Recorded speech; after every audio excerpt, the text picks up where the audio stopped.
ॐ नमो भगवते वासुदेवाय। ॐ नमो भगवते वासुदेवाय। ॐ नमो भगवते वासुदेवाय। ॐ अज्ञानतिमिरञ्जस्य ज्ञानाञ्जनशलाकये चक्षुरुन्मीलितं येन तस्मै श्रीगुरवे नमः।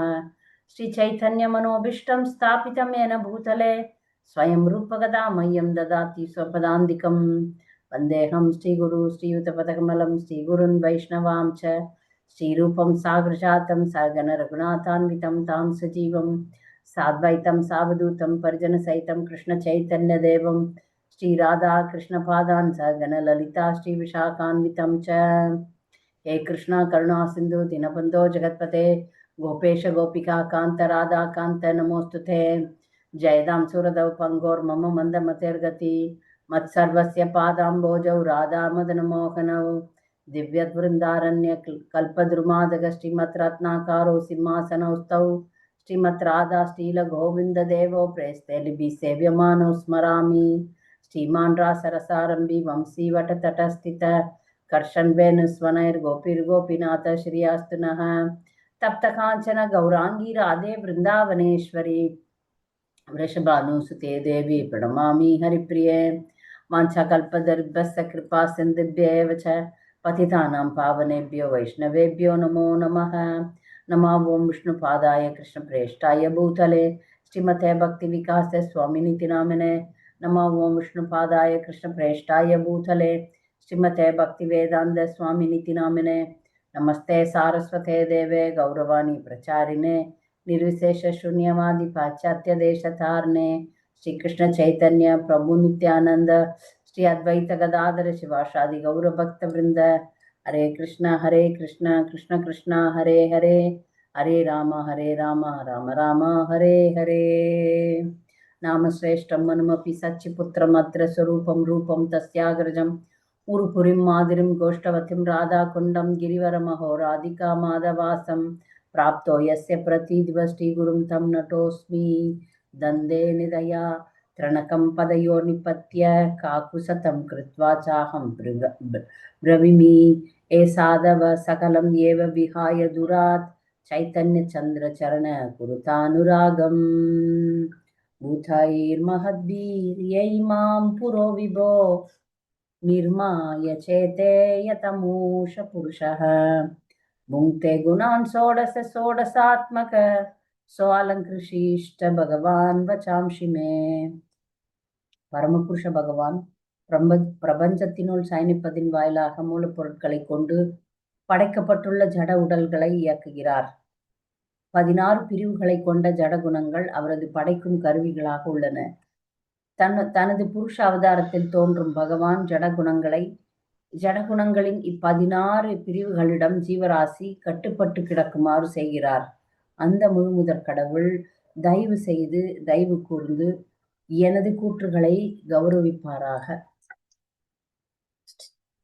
ஸ்ரீல பிரபுபாதுக்கு ஜெய். இன்னைக்கு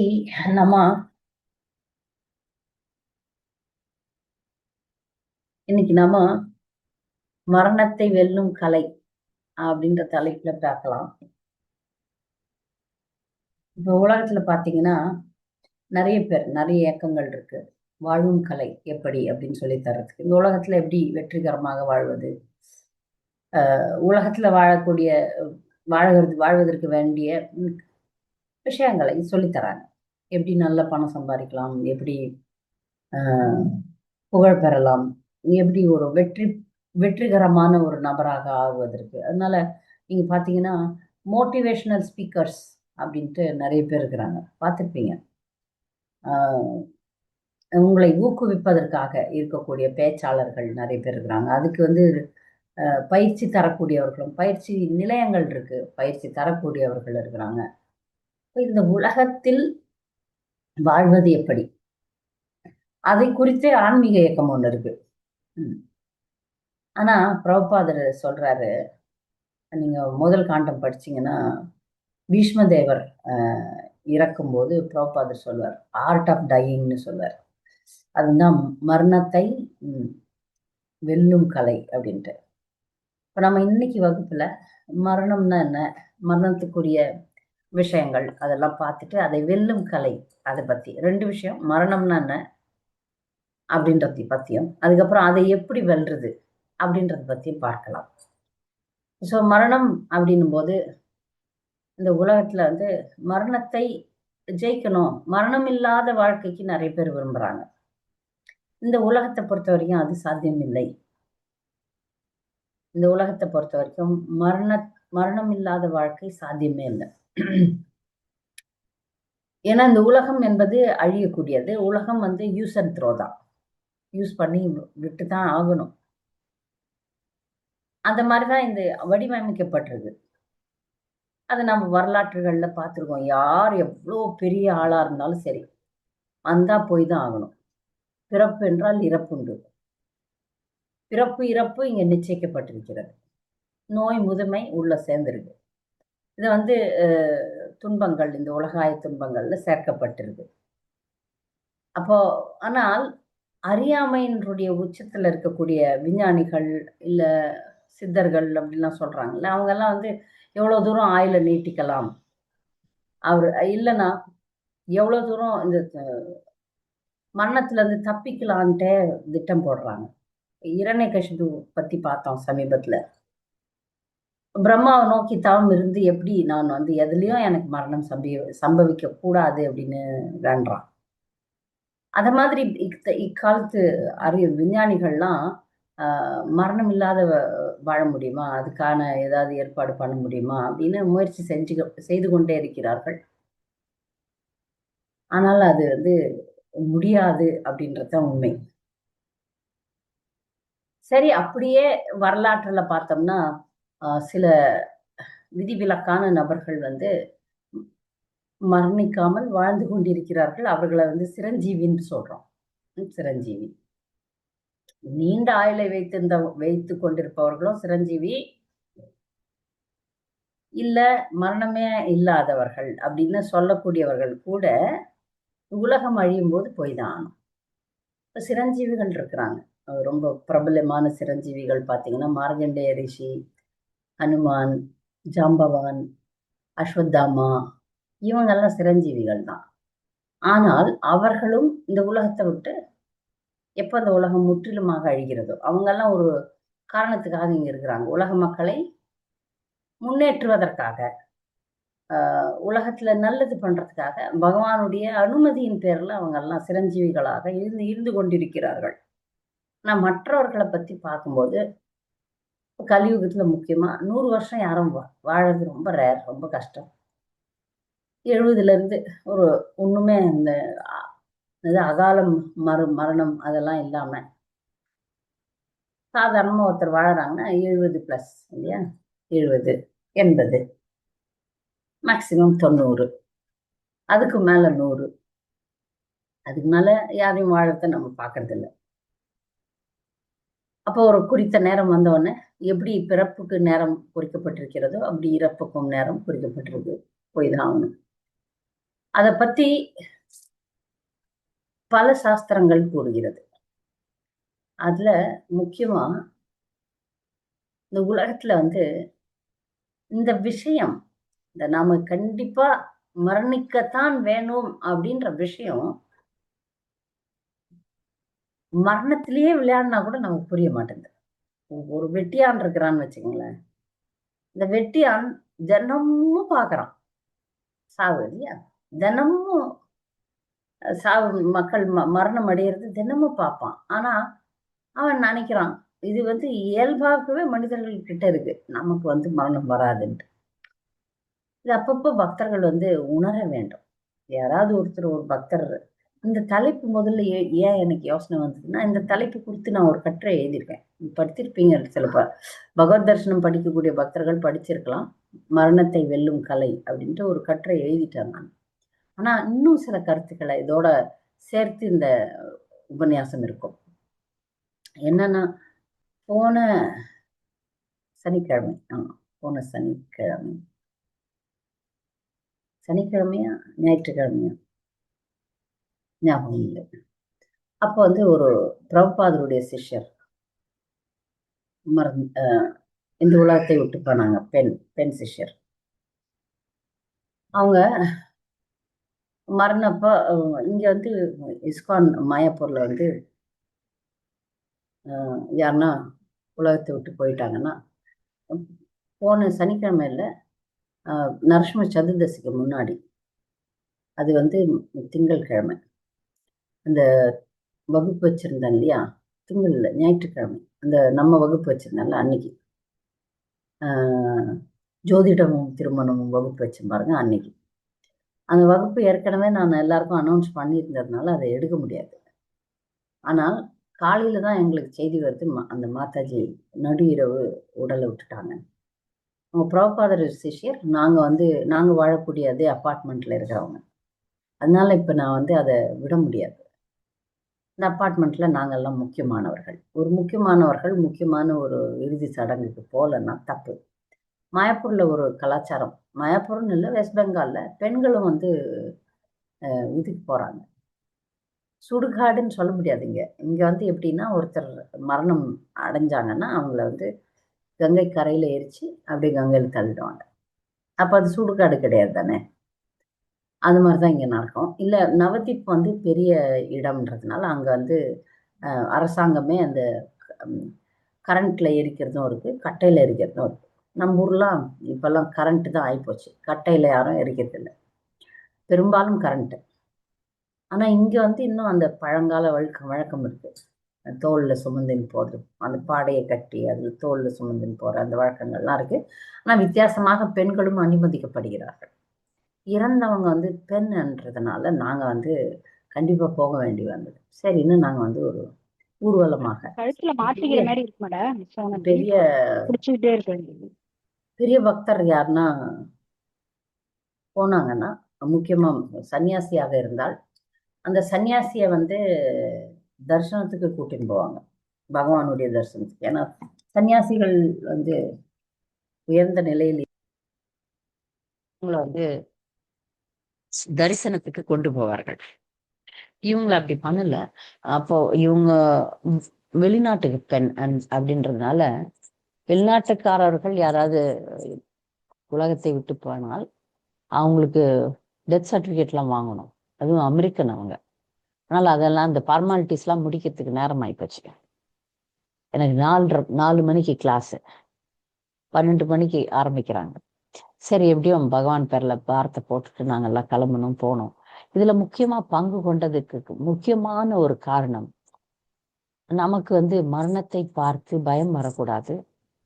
மரணம் என்பது நிஜம் நடக்கக்கூடிய ஒரு விஷயம்.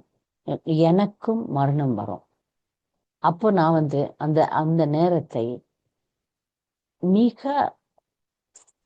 தைரியமாகவும் முழுக்க பகவானை நினைத்து கொண்டு விடணும். இந்த அம்மா வந்து தாம்ல இருந்து போனாங்கனாலே அவங்களுக்கு வந்து ஏற்றம் தான். அப்புறம் அவங்க வந்து 60 வருட திருமண வாழ்க்கை அந்த அம்மாக்கு. அதனால இதுல நம்ம கண்டிப்பா போனோம். அதே சமயத்துல கிளாஸ்க்கு நான் 4 மணிக்கு வந்துடணும். அந்த எண்ணத்தில் நான் வந்து 12 மணிக்கு ஊர்வலம் எடுத்தாங்க. என்னுடைய மகன் வந்து இந்த சுமந்துட்டு போனார்.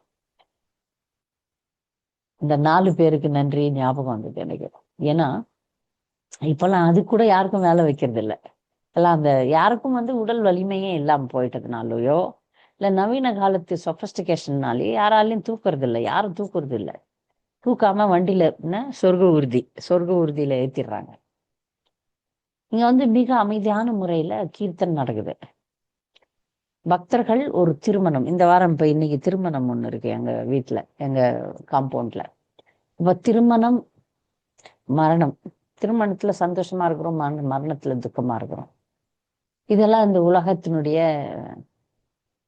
நிகழ்வுகளாக பார்க்கணுமே தவிர அதுல நம்ம ஆழமாக இறங்க விடக்கூடாதுன்றதுதான் கருத்தை. இந்த வர்ணிக்கிறதுனுடைய காரணம் வந்து இதை ஒரு நிகழ்வாக ஒரு பக்தர்னுடைய வாழ்க்கையில நடக்கக்கூடிய விஷயமாக நாம் பார்க்க வேண்டுமே தவிர அதுல வந்து அதை நம் வாழ்க்கை பாடமாக எடுத்துக்கொள்ள வேண்டும். என்னைக்கு அவங்களுக்கு 80 வயசு அந்த அம்மா போறாங்க, 80 வயசு, எனக்கு எந்த வயசுன்னு சொல்ல முடியாது. அதனால நாம் தயாராக இருக்க வேண்டும்ன்ற ஒரு எண்ணத்தை வளர்க்கணும்னே நான் குறிப்பாக அங்க போனேன். சில மாத்தாஜிகள் நாங்க வரல அப்படின்னு சொல்லிட்டாங்க. நாங்க வரல. நான் சொன்னேன், நமக்கும் மரணம் உண்டு, அதை மறக்க கூடாது. இல்ல இல்ல நீங்க பார்க்கலாம், நான் என்னால பார்க்க முடியாது, நான் வரல அப்படின்ட்டாங்க ஒரு மாதாஜி. நாங்கள் அங்க போனோம். அங்க அவருடைய திருமேனியை குளிப்பாட்ட வச்சு, அங்கங்கே நீரை வச்சு குளிப்பாட்டி, மஞ்சள் குங்குமம், கணவர் இருக்கிறார், மஞ்சள் குங்குமம் போட்டு கீர்த்தன் வச்சு உடலுக்கு தீ வைக்கிற வரைக்கும் இருந்தோம். இருந்துட்டு அப்புறம் கங்கையில குளிச்சுட்டு வீடு திரும்பினோம். வீடு திரும்பி 10 நிமிஷம் முன்னாடி தான், கிளாஸ்க்கு முன்னாடி தான் நான் உங்க கிளாஸ்க்கு வந்தேன். அந்த திருமணமும் ஜோதிடம்ன்ற வகுப்புக்கு வந்தேன். இதனுடைய கருத்து என்னன்னா, உடனே இப்போ ஒரு ஒரு கிரிமேஷனுக்கு போயிட்டு வந்த உடனே ஒரு வகுப்பு தரணும்னா நான் எவ்வளவு அளவுக்கு ப்ரிப்பேர்டா இருக்கணும் பாருங்க. நான் வகுப்பு தர்றதுன்றது சுலபமான விஷயம் இல்லை. நிறைய பேர் நீங்க கொடுத்துருக்கலாம். அதுக்கு எவ்வளவு தயாராக இருக்க வேண்டும், எவ்வளவு கவனமாக இருக்க வேண்டும்ன்றது ஒரு கருத்து. இதற்கு முக்கியமாக நான் போனதுக்கு ஒரே காரணம் வந்து, இது ஒரு வாழ்க்கை அனுபவமாக இருக்க வேண்டும். எனக்கும் மரணம் வரப்போகுது. அந்த மரணத்தை நான் தைரியமாகவும் கிருஷ்ண சிந்தனையிலையும் அதை எதிர்கொள்ள வேண்டும் அப்படின்ற ஒரு பயிற்சி, ஒரு உள்நோக்கம். அந்த அம்மா பெரிய பிரபுபாதருடைய சிஷ்யர். அவங்க இங்க இருந்தப்ப சேவைகள்லாம் எங்களுக்கு வாய்ப்பு கிடைக்கல. நான் அவங்களுடைய சிஷ்யர்கள்லாம் அப்படியே ஃபுல்லா ஆக்குப்பை பண்ணிக்குவாங்க. அவங்க கிளாஸ்லாம் கொடுத்துருப்பாங்க, அதுல எல்லாம் கூப்பிட மாட்டாங்க. இதுல கூப்பிடுறாங்க. இதுல கூப்பிட்டப்ப யாருமே வரல. அது ஒரு முக்கியமான கருத்து. நேத்து அவங்களுக்கு ஃபீஸ்ட் வச்சிருந்தாங்க. இந்த அம்மா போனதுக்காக ஃபீஸ்ட். அது பாத்தீங்கன்னா பாதி மாயப்பூர் வந்திருந்தது. சம்பந்தம் இல்லாதவங்க எல்லாம் வந்தாங்க, நல்லா சாப்பிட்டாங்க, போனாங்க. நான் இது எந்த நேரத்துல அந்த அம்மா கூட இருக்கணுமோ அந்த நேரத்துக்கு யாருமே வரலங்க. இது குறிப்பிடத்தக்க விஷயம். ஏன்னா பாருங்க, டெட் பாடியை பாக்குறது, அவங்களுக்கு சேவ் பண்றது, இந்த சூழ்நிலையில கலந்துக்கிறதெல்லாம் துன்பம் தரக்கூடியது. அது மக்கள் அவாய்ட் பண்ணிடுறாங்க, வரல. ஆனா ஃபீஸ்டுக்கு இவ்வளவு ஆளுங்க வந்திருந்தாங்க. நான் ஒருவேளை அவங்களுடைய மரண அந்த இந்த கிரிமேஷன்ல நான் கலந்துக்கலன்னா நான் வந்து கண்டிப்பா ஃபீஸ்டுக்கு போயிருக்க மாட்டேன். அதனாலதான் நான் போனேன். ஸோ பல விஷயங்கள் இந்த வாழ்க்கை நமக்கு கத்து தருது. நம்ம பக்தர்களாக இருந்தாலும் அவங்களுக்கு எப்ப துணை நிக்கணும். அவங்க போறப்ப கூட போனோம்ல, யாருன்னா ஊருக்கு போகும்போது கூட நம்ம கூட்டமா சேர்ந்து நல்லபடியா போயிட்டு வாங்கன்னு சொல்றோம். அவங்க வெற்றிகரமாக போகிறார்கள். ஆனா உண்மையில இது கொண்டாடப்பட வேண்டிய விஷயம். ஏன்னா அவங்க வந்து ஒரே கணவனோட 60 வருஷம் வாழ்ந்திருக்காங்க. அவங்களுடைய போட்டோ நான் உங்களுக்கு காட்டணும்னு நினைச்சேன். அப்படியே அதை கனெக்ட் பண்ணாம விட்டுட்டேன், மறந்துட்டேன். நான் அப்புறமா எப்பாவது நம்ம குரூப்ல போடுறேன். அப்படியே அழகி 2 பேருமே, புருஷன் பொண்டாட்டி 2 பேருமே அப்படியே இளவரசன் இளவரசி மாதிரி இருக்கிறாங்க. அப்படி ஆரம்பிச்சாங்க, பிரபுபாதருடைய சிஷ்யர்களா மாறினாங்க. அப்புறமா தாம்ல தான் உயிரை விடணும்ட்டு இஸ்கானுக்காக பெரிய விஷயங்கள்லாம் பண்ணியிருக்காங்க. ஆனா பாருங்க, அவ்வளோ பெரிய ஆளா இருந்தாலும் பக்தர்களுக்கு சபை இது, அதுல கூட மக்களுக்கு வந்து ஒன்றும் தெரியல, அறியல. கூட்டம் வந்து சாவுக்கு வரவே இல்லை. ஆனா அதை பத்தி அந்த குறிப்பிட்ட பக்தர் போனாங்களா, அந்த பக்தர் அவங்க என்ன கவலைப்பட போறாங்களா? அவங்களுடைய குறிக்கோளை அவங்க அடைஞ்சிட்டாங்க. தாம்ல இருந்து போனோன்ற குறிக்கோளை அவங்க அடைஞ்சிட்டாங்க. அதனால அவங்களுக்கு வெற்றி தான். அவங்களுக்கு அந்த சேவையை செய்யும் போது கண்டிப்பாக அவங்க மேல இருந்து பார்த்துருப்பாங்க. அவங்க பொண்ணே வரலைங்க. அவங்க பொண்ணு வெளிநாட்டு பொண்ணு, அதனால அது வரல. நாங்கெல்லாம் போனப்போ உள்ள வரக்கூடாது வரக்கூடாதுன்னு வீட்டுக்குள்ள போனப்ப நான் வெளியே இருந்து தான் சேர்ந்துக்கினேன். சரி, இதெல்லாம் வெளிநாட்டு பெண்களுடைய ஒரு வித்தியாசமான மனநிலை. அதெல்லாம் நம்ம பெருசா எடுத்துக்கூடாது. இவங்க போனது வந்து பிரபுபாத டிசைப்பிள். அவங்களுக்கு தேவை வந்து அந்த ஃபியூனரல்ல கலந்துக்கணும்னு ஆளு திருப்பி திருப்பி சொல்லியிருந்தாங்க. அவங்க சிஷ்யர் ஒரு பெண், எனக்கு வேண்டியப்பட்ட பெண். அவங்க வந்து வரணும் வரணும், நீங்க உள்ள அனுமதிக்கலன்னு கோப்படாதீங்க, வாங்க வாங்க வாங்க. சரி, இந்த பாடங்களை நான் கற்றுக்கொள்ள வேண்டும், பக்தர்களுக்கு சொல்லி தரணும். யாருமே அழுவல. பக்தர்கள் வைஷ்ணவர்கள் போகும்போது அழணும்னு சாஸ்திரம் சொல்லுது. அதுக்குதான் அந்த பாட்டை எழுதியிருக்கிறார் நருத்தம் தாஸ் தாக்கூர், ஜெய அனிலோ பிரேமதான. ஆனால் உறவினர்கள் போனதுக்கு அப்புறம், ஏன்னா நெருங்கிய உறவினர்கள் போனதுக்கு அப்புறம் 13 நாள் அழலாம். அதுக்கப்புறம் அழக்கூடாதுன்னு சாஸ்திரம் சொல்லுது. 13ஆவது நாள் நீங்களே எல்லாருக்கும் எல்லார் வீட்லயும் இந்த வழக்கம் உண்டு. 13ஆம் நாள் காரியம் அன்னைக்கு யாரும் அழுவ மாட்டாங்க. காரியத்துக்கு முன்னாடி குளிக்கிறதுக்கு வரைக்கும் கூட அழுவாங்க. அதுக்கப்புறம் நிறுத்திடுவாங்க. எந்த அளவுக்கு திருமணங்களை ஏற்பாடு செய்யறதுல அனுபவம் இருக்குதோ அந்த அளவுக்கு சாவு விஷயங்கள்லயும் எனக்கு அனுபவம் இருக்கு. நெருங்கியவர்கள் போயிருக்காங்க, சொந்த பந்தம் போயிருக்கு, பக்தர்கள் போயிருக்கிறாங்க, நண்பர்கள் போயிருக்கிறாங்க, எல்லா அனுபவம் இருக்கு. அந்த அனுபவத்தை வச்சுதான் இவ்வளவு தூரம் பேசுறேன் சாவை பத்தி. மரணத்தை பற்றி பேசுறதுக்கு யாரும் விரும்புறது இல்லை, கேட்கறதும் இல்லை. ஏன்னா அது அமங்கலமானதுன்னு நினைக்கிறாங்க. ஆனா வாழ்க்கையும் சரி மரணமும் சரி இந்த உலகத்தை பொறுத்த வரைக்கும் அமங்கலமானதுதான், அமங்கலமானதுதான். Okay.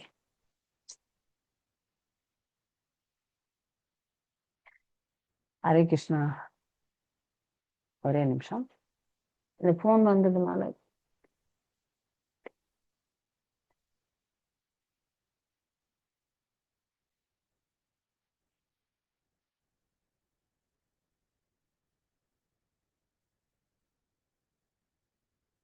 ஒரே நிமிஷம். ஹரே இப்ப வந்து வீடியோ வர மாட்டேங்குது.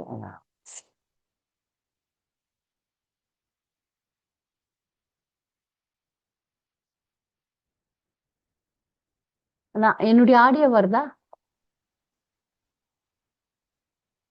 வருதுங்க மாதாஜி. ஹரே கிருஷ்ண மாதாஜி. வருது ஆடியோ வருது. ஓகே.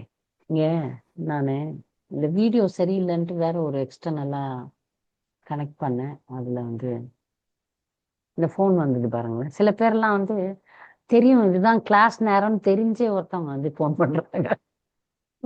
அதனால இந்த கனெக்ஷன் விட்டு போச்சு. ஸ்கிரீன் வருது, போட்டோ மட்டும் தான் வரல. இல்ல அதான் ஏன்னா இல்ல நான் வந்து அந்த கனெக்ஷனை வந்து வேற ஒண்ணுத்தோட வச்சிருக்கேன். ஒரே நிமிஷம். ஹரே கிருஷ்ணா, மன்னிக்கணும். வகுப்பு நேரத்துல ஃபோன் பண்ணா என்னுடைய போனோட தான் நான் இந்த கனெக்ஷன் வச்சிருக்கேன். அதனால அது கனெக்ஷன் கட் ஆகி போச்சு. அதை சரி பண்றதுக்கு எப்படிங்க. ஸோ இந்த மரணத்தை பற்றி பக்தர்களுக்கு வந்து பயம் வரக்கூடாது. அதுதான் இந்த வகுப்பினுடைய குறிக்கோள். மரணம் என்பது எப்படி ஜனனமோ அப்படிதான் மரணமோ. அதை பத்தி யுதிஷ்ட மகாராஜர் கேட்கிறார். யுதிஷ்ட மகாராஜருக்கு ஒரு கேள்வி கேட்கப்பட்டது. எல்லாருக்கும் தெரியும், மகாபாரதத்துல யக்ஷ பர்வம் அப்படின்னு ஒரு காண்டம் வருது. பர்வம்னா அந்த ஒரு மகாபாரதத்தை வந்து பிரிக்கும் போது ஒரு பகுதி அதுல ஒரு பகுதி. அந்த பகுதியில யுதிஷ்ட மகாராஜர் அங்க தண்ணி குடிக்க போகும்போது அவருக்கு சோதனை வருது. தண்ணி குடிக்க கூடாது, என்னுடைய கேள்விகளுக்கு பதில் சொல்லணும் அப்படின்னு சொல்லிட்டு யக்ஷன் வந்து கேள்வி கேட்டுனே இருப்பான். யக்ஷன் இல்ல, அவர் தர்மபுத்திரன், தர்மராஜா, யமராஜன். அவர் கேள்வி கேட்கும் போது ஒரு கேள்வி வந்து ரொம்ப பிரசித்தமான கேள்வி. அந்த கேள்வி வந்து ரொம்ப முக்கியமானது. அந்த கேள்வியை நம்ம இங்க பார்க்கலாம்.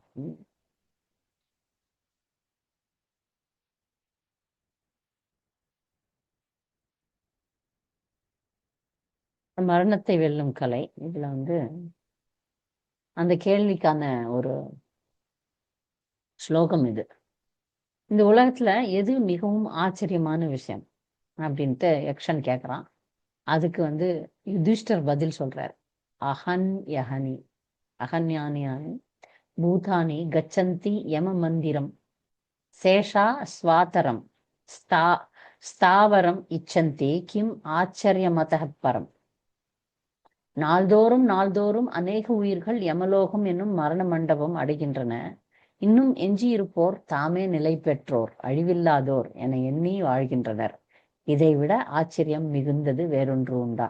இந்த உலகத்துல தினமும் சாவை பார்க்கும் போதும் நாம இங்கதான் இருக்க போறோம் அப்படின்ற ஒரு எண்ணம் ஸ்ட்ராங்காவே இருக்கு நமக்குள்ள. நமக்கு இன்னும் வரல அப்படின்ற ஒரு எண்ணம் வந்து நமக்குள்ள ஸ்ட்ராங்கா இருக்கு. நமக்கு இன்னும் மரணம் வரல அப்படின்னு ஒரு எண்ணம் இருக்கு. அதுதான் ஆச்சரியமா இருக்கு அப்படின்னு யுதிஷ்ட மகாராஜர் பதில் சொல்றாரு.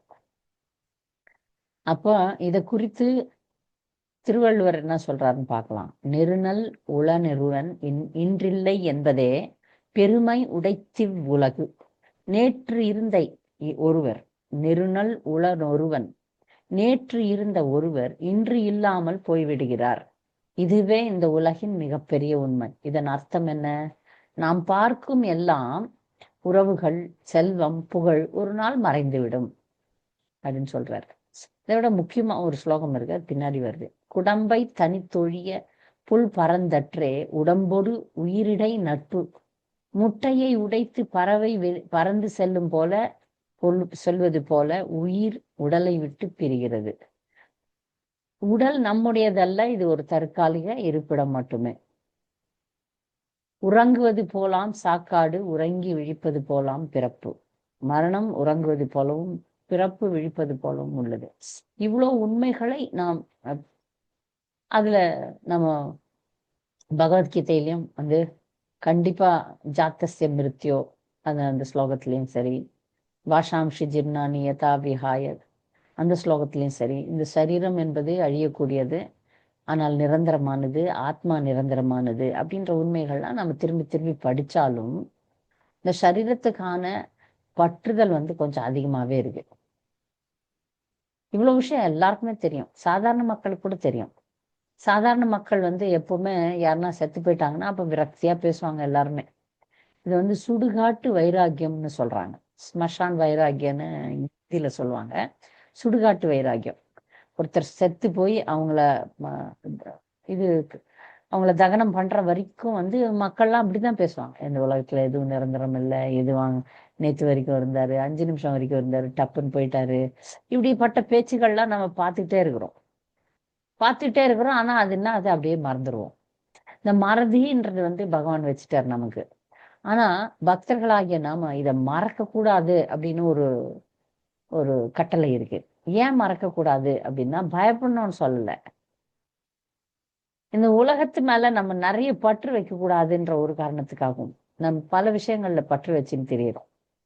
ஏன்னா பற்று வச்சோம்னா திரும்பி வர்றதுக்கு வாய்ப்பு இருக்கு.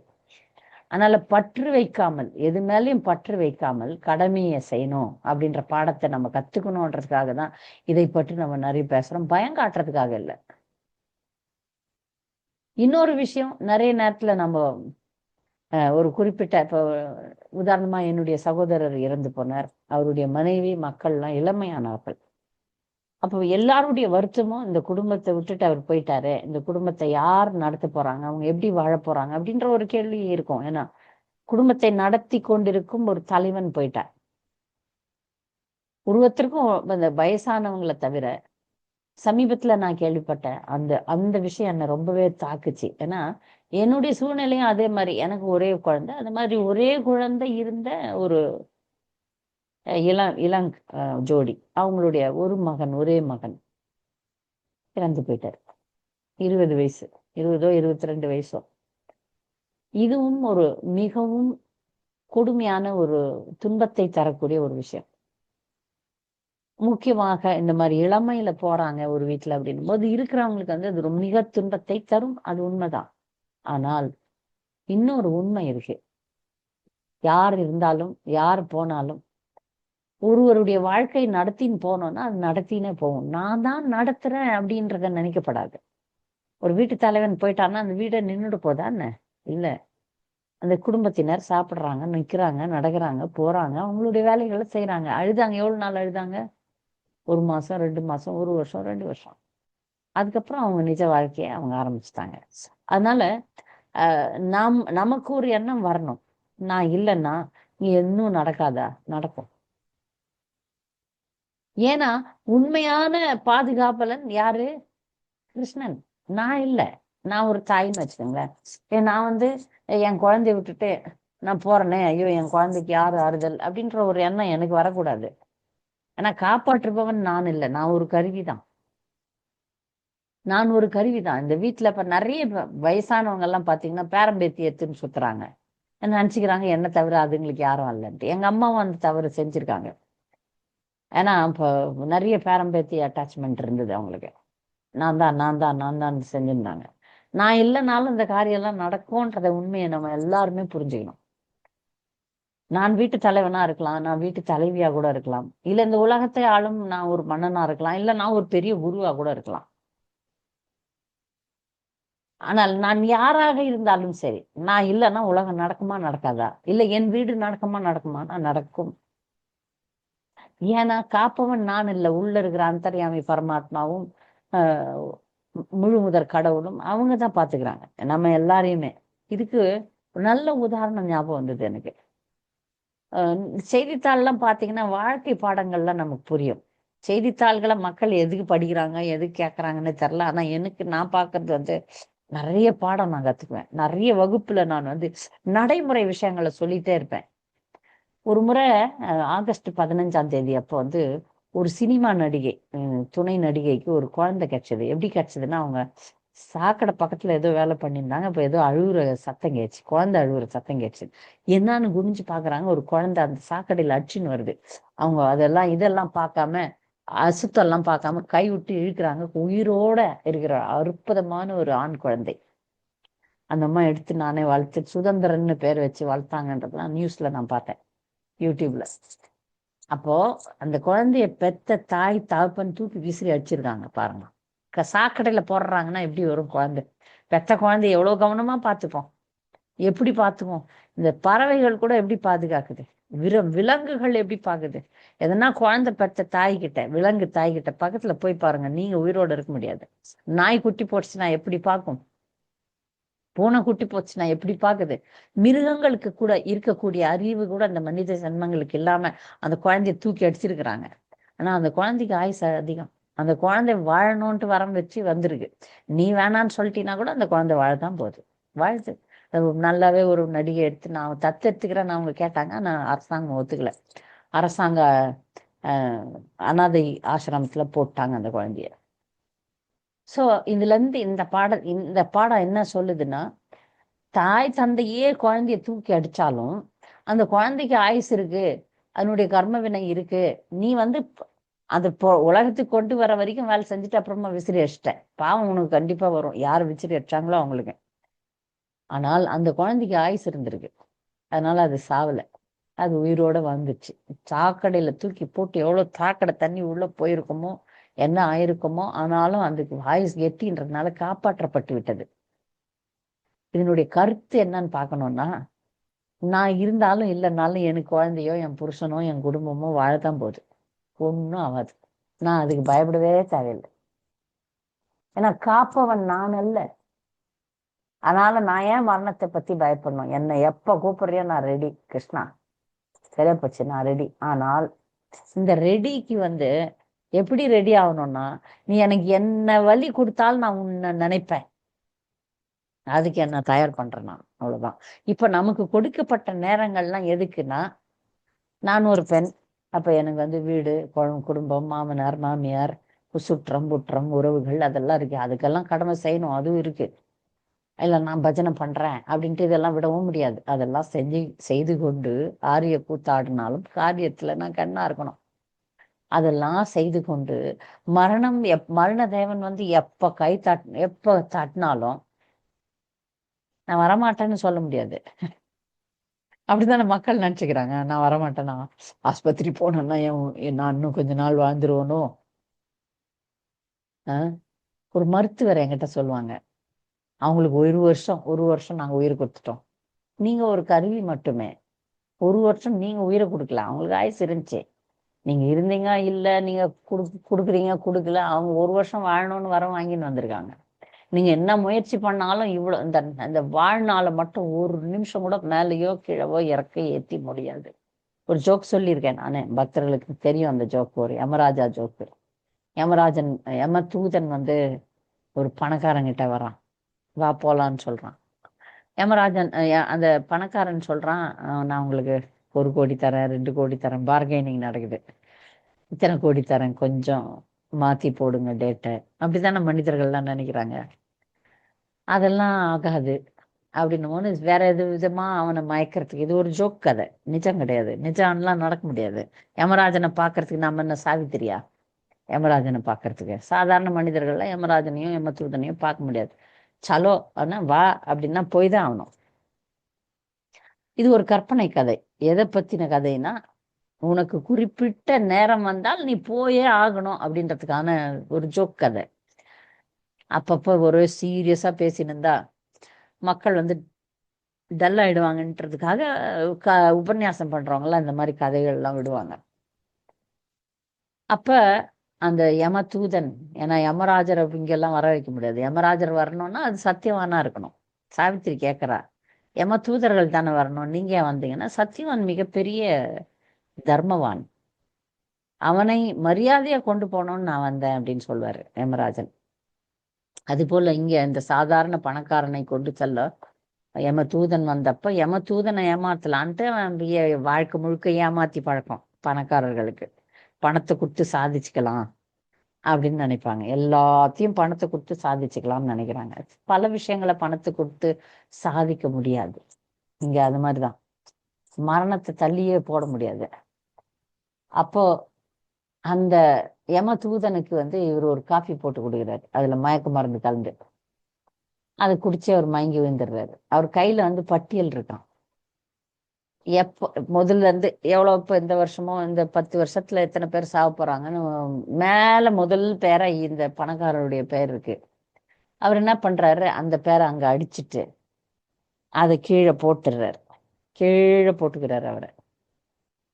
இப்போ அந்த மயங்கி விழுந்த யமதூதரை எழுந்துக்கிறாரு. சரிப்பா, நான் அந்த லிஸ்ட் வச்சிருக்கேன், நீ தான் என்ன ரொம்ப நல்லா காப்பி எல்லாம் கொடுத்து நல்லா கவனிச்சிட்டல, அதனால நான் உனக்கு ஒரு வரம் கொடுக்கலான்னு நினைக்கிறேன். இன்னைக்கு நான் கீழே இருந்து மேல போறேன். மேல இருந்து தான் நான் பொதுவா வருவேன், லிஸ்ட் மேல இருந்து தான் நான் கீழே வர்றது. நான் இப்போ கீழே இருந்து மேல போறேன் அப்படின்னு சொல்லுவாராம். அப்ப பாருங்க, முதல் பேர் அவன்தான்.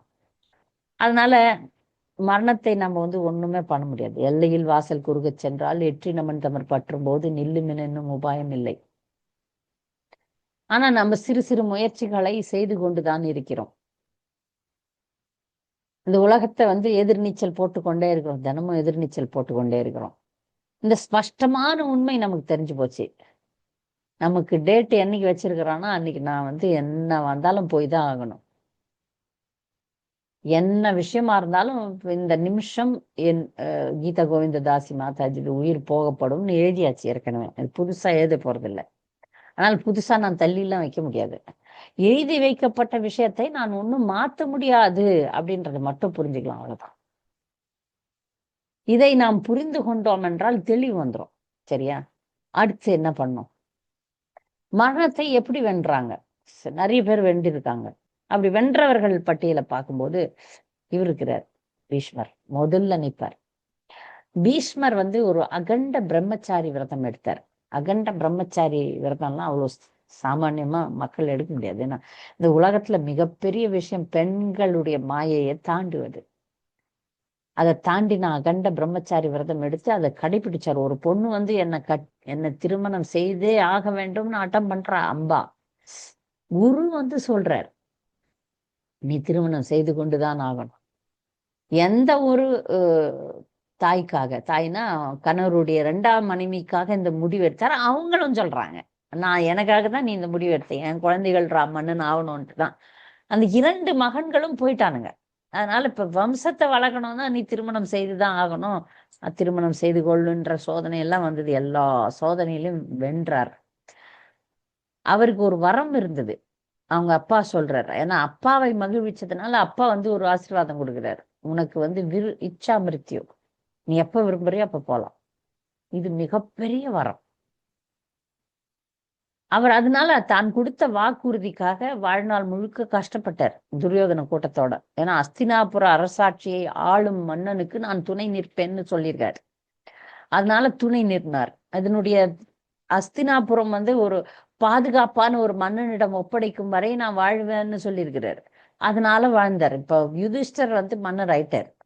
அதனால நான் இப்ப போற நேரம் வரும்ட்டு எப்படி போனார்னா, கிருஷ்ணரை முன்னாடி வச்சு, அது மிகவும் மங்களகரமான நேரம். எல்லாம் அந்த யோகிகள் உடலை விடக்கூடிய ஒரு சாதகமான ஒரு நேரத்துல பகவானுடைய விஷ்ணு சஹஸ்ரநாமம் பாடிக்கொண்டு பகவானை போற்றி கொண்டு பகவானுடைய ராஜ்யத்துக்கு போனார். அப்ப முடிச்சிட்டாரு எல்லாத்தையும், என் கடமைகள் எல்லாம் முடிஞ்சிடுச்சு, அஸ்தினாபுர பாதுகாப்பை பற்றின உத்தரவாதமும் எனக்கு கிடைச்சிடுச்சு. பகவானே அவரை தரிசிக்க வந்திருக்கிறார். பகவான் ஒரு முக்கியமான வேலையை செய்யறாரு அந்த நேரத்துல.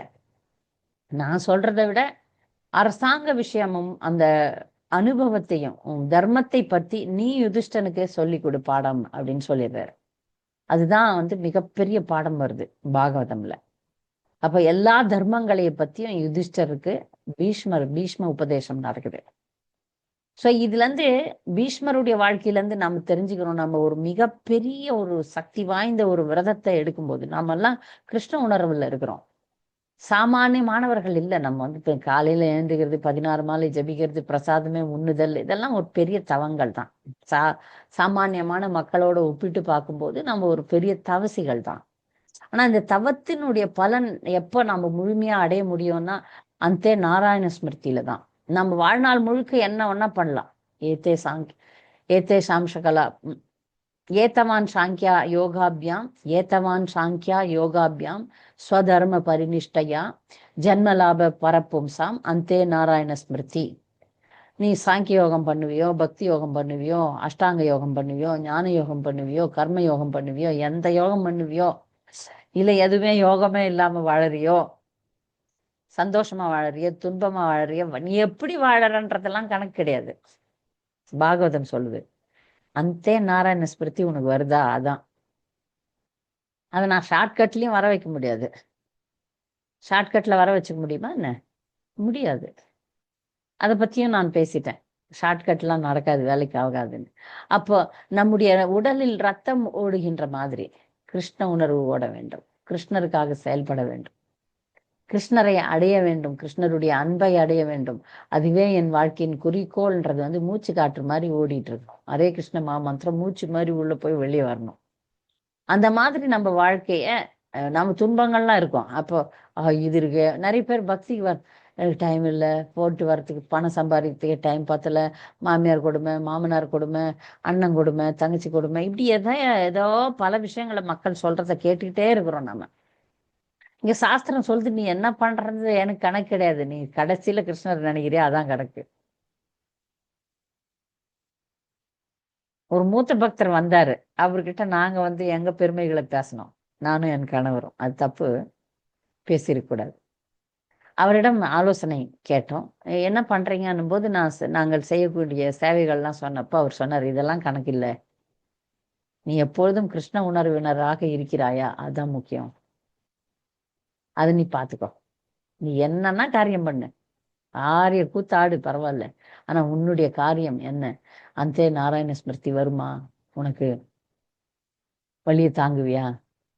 அந்த நேரத்திலையும், அவ்வளவு துன்பமான நேரத்திலையும் கிருஷ்ணா அப்படின்னு கூப்பிடுவியா? நாராயணா அப்படின்னு கூப்பிடுவியா? கஜேந்திரனை போல பூவை பறிச்சு அந்த வழியிலையும் பகவானுக்கு பக்தி சேவை செஞ்சது கஜேந்திரன். சாவை கண்டு பயப்படவே இல்லை பரீட்சத் மகாராஜர். 7 நாள்ல நீ சாவ போற, சாபம் கிடைச்சிச்சு. அவருக்கு வந்து கவுண்டர் கர்ஸ் பண்றதுக்கு சக்தி இருந்தது. ஒருத்தர் சாபம் விட்டா திருப்பி சாபம் விட முடியும் பக்தனால. முடியுமா முடியாதா? முடியும். ஏன்னா பக்தர்களுக்கு வந்து இந்த இந்த சக்தி இல்லைன்னு சொல்ல முடியாது, சித் சக்தி இல்லைன்னு சொல்ல முடியாது. இந்த சித்தர்கள்லாம் வச்சிருக்காங்களே, சாபம் விடுறது, மேஜிக் பண்றது, அதெல்லாம் பக்தர்களுக்கு இல்லைன்னு சொல்ல முடியாது, இருக்கு. அப்ப அந்த சக்தியை கொண்டு பரீட்சித் மகாராஜர் தன்னை சபித்த அந்த சமிக்க ரிஷியை திருப்பி சபிச்சிருக்கலாம். சமிக்க ரிஷி அவங்க அப்பா சிருங்கிய திருப்பி சபிச்சிருக்கலாம். செய்யல. அதெல்லாம் நான் செத்த பாம்பை எடுத்து சமிக்க ரிஷி மேல போட்டேன், அதுக்கு நான் தண்டனை அனுபவிச்சே ஆகணும்னு நினைச்சார்.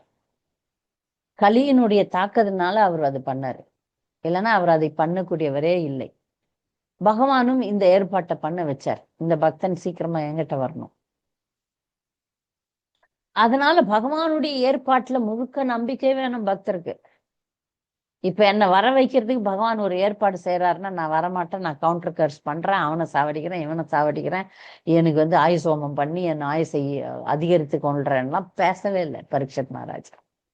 சரி, சாபம் கிடைச்சதா, ரொம்ப நன்றி, நான் பண்ண தப்புக்கு நான் தண்டனை பெற வேண்டும், என்ன செய்யணும் அடுத்து தேடுறார். பகவான் கிட்ட விண்ணப்பிக்கிறார். அதனால பாருங்க, அப்பெல்லாம் இதெல்லாம் எந்த கம்யூனிகேஷன் எதுவுமே கிடையாது. பக்தர்களை கூப்பிட்டா கூட யாரும் வரமாட்டாங்க. நான் சாவ போறேன், ப்ளீஸ் வந்து கீர்த்தன் பண்ணுங்க, அது வேற சொல்லணும். அவங்கவுங்க எங்க ஓடுவாங்களோ என்ன பண்ணுவாங்களோ தெரியாது.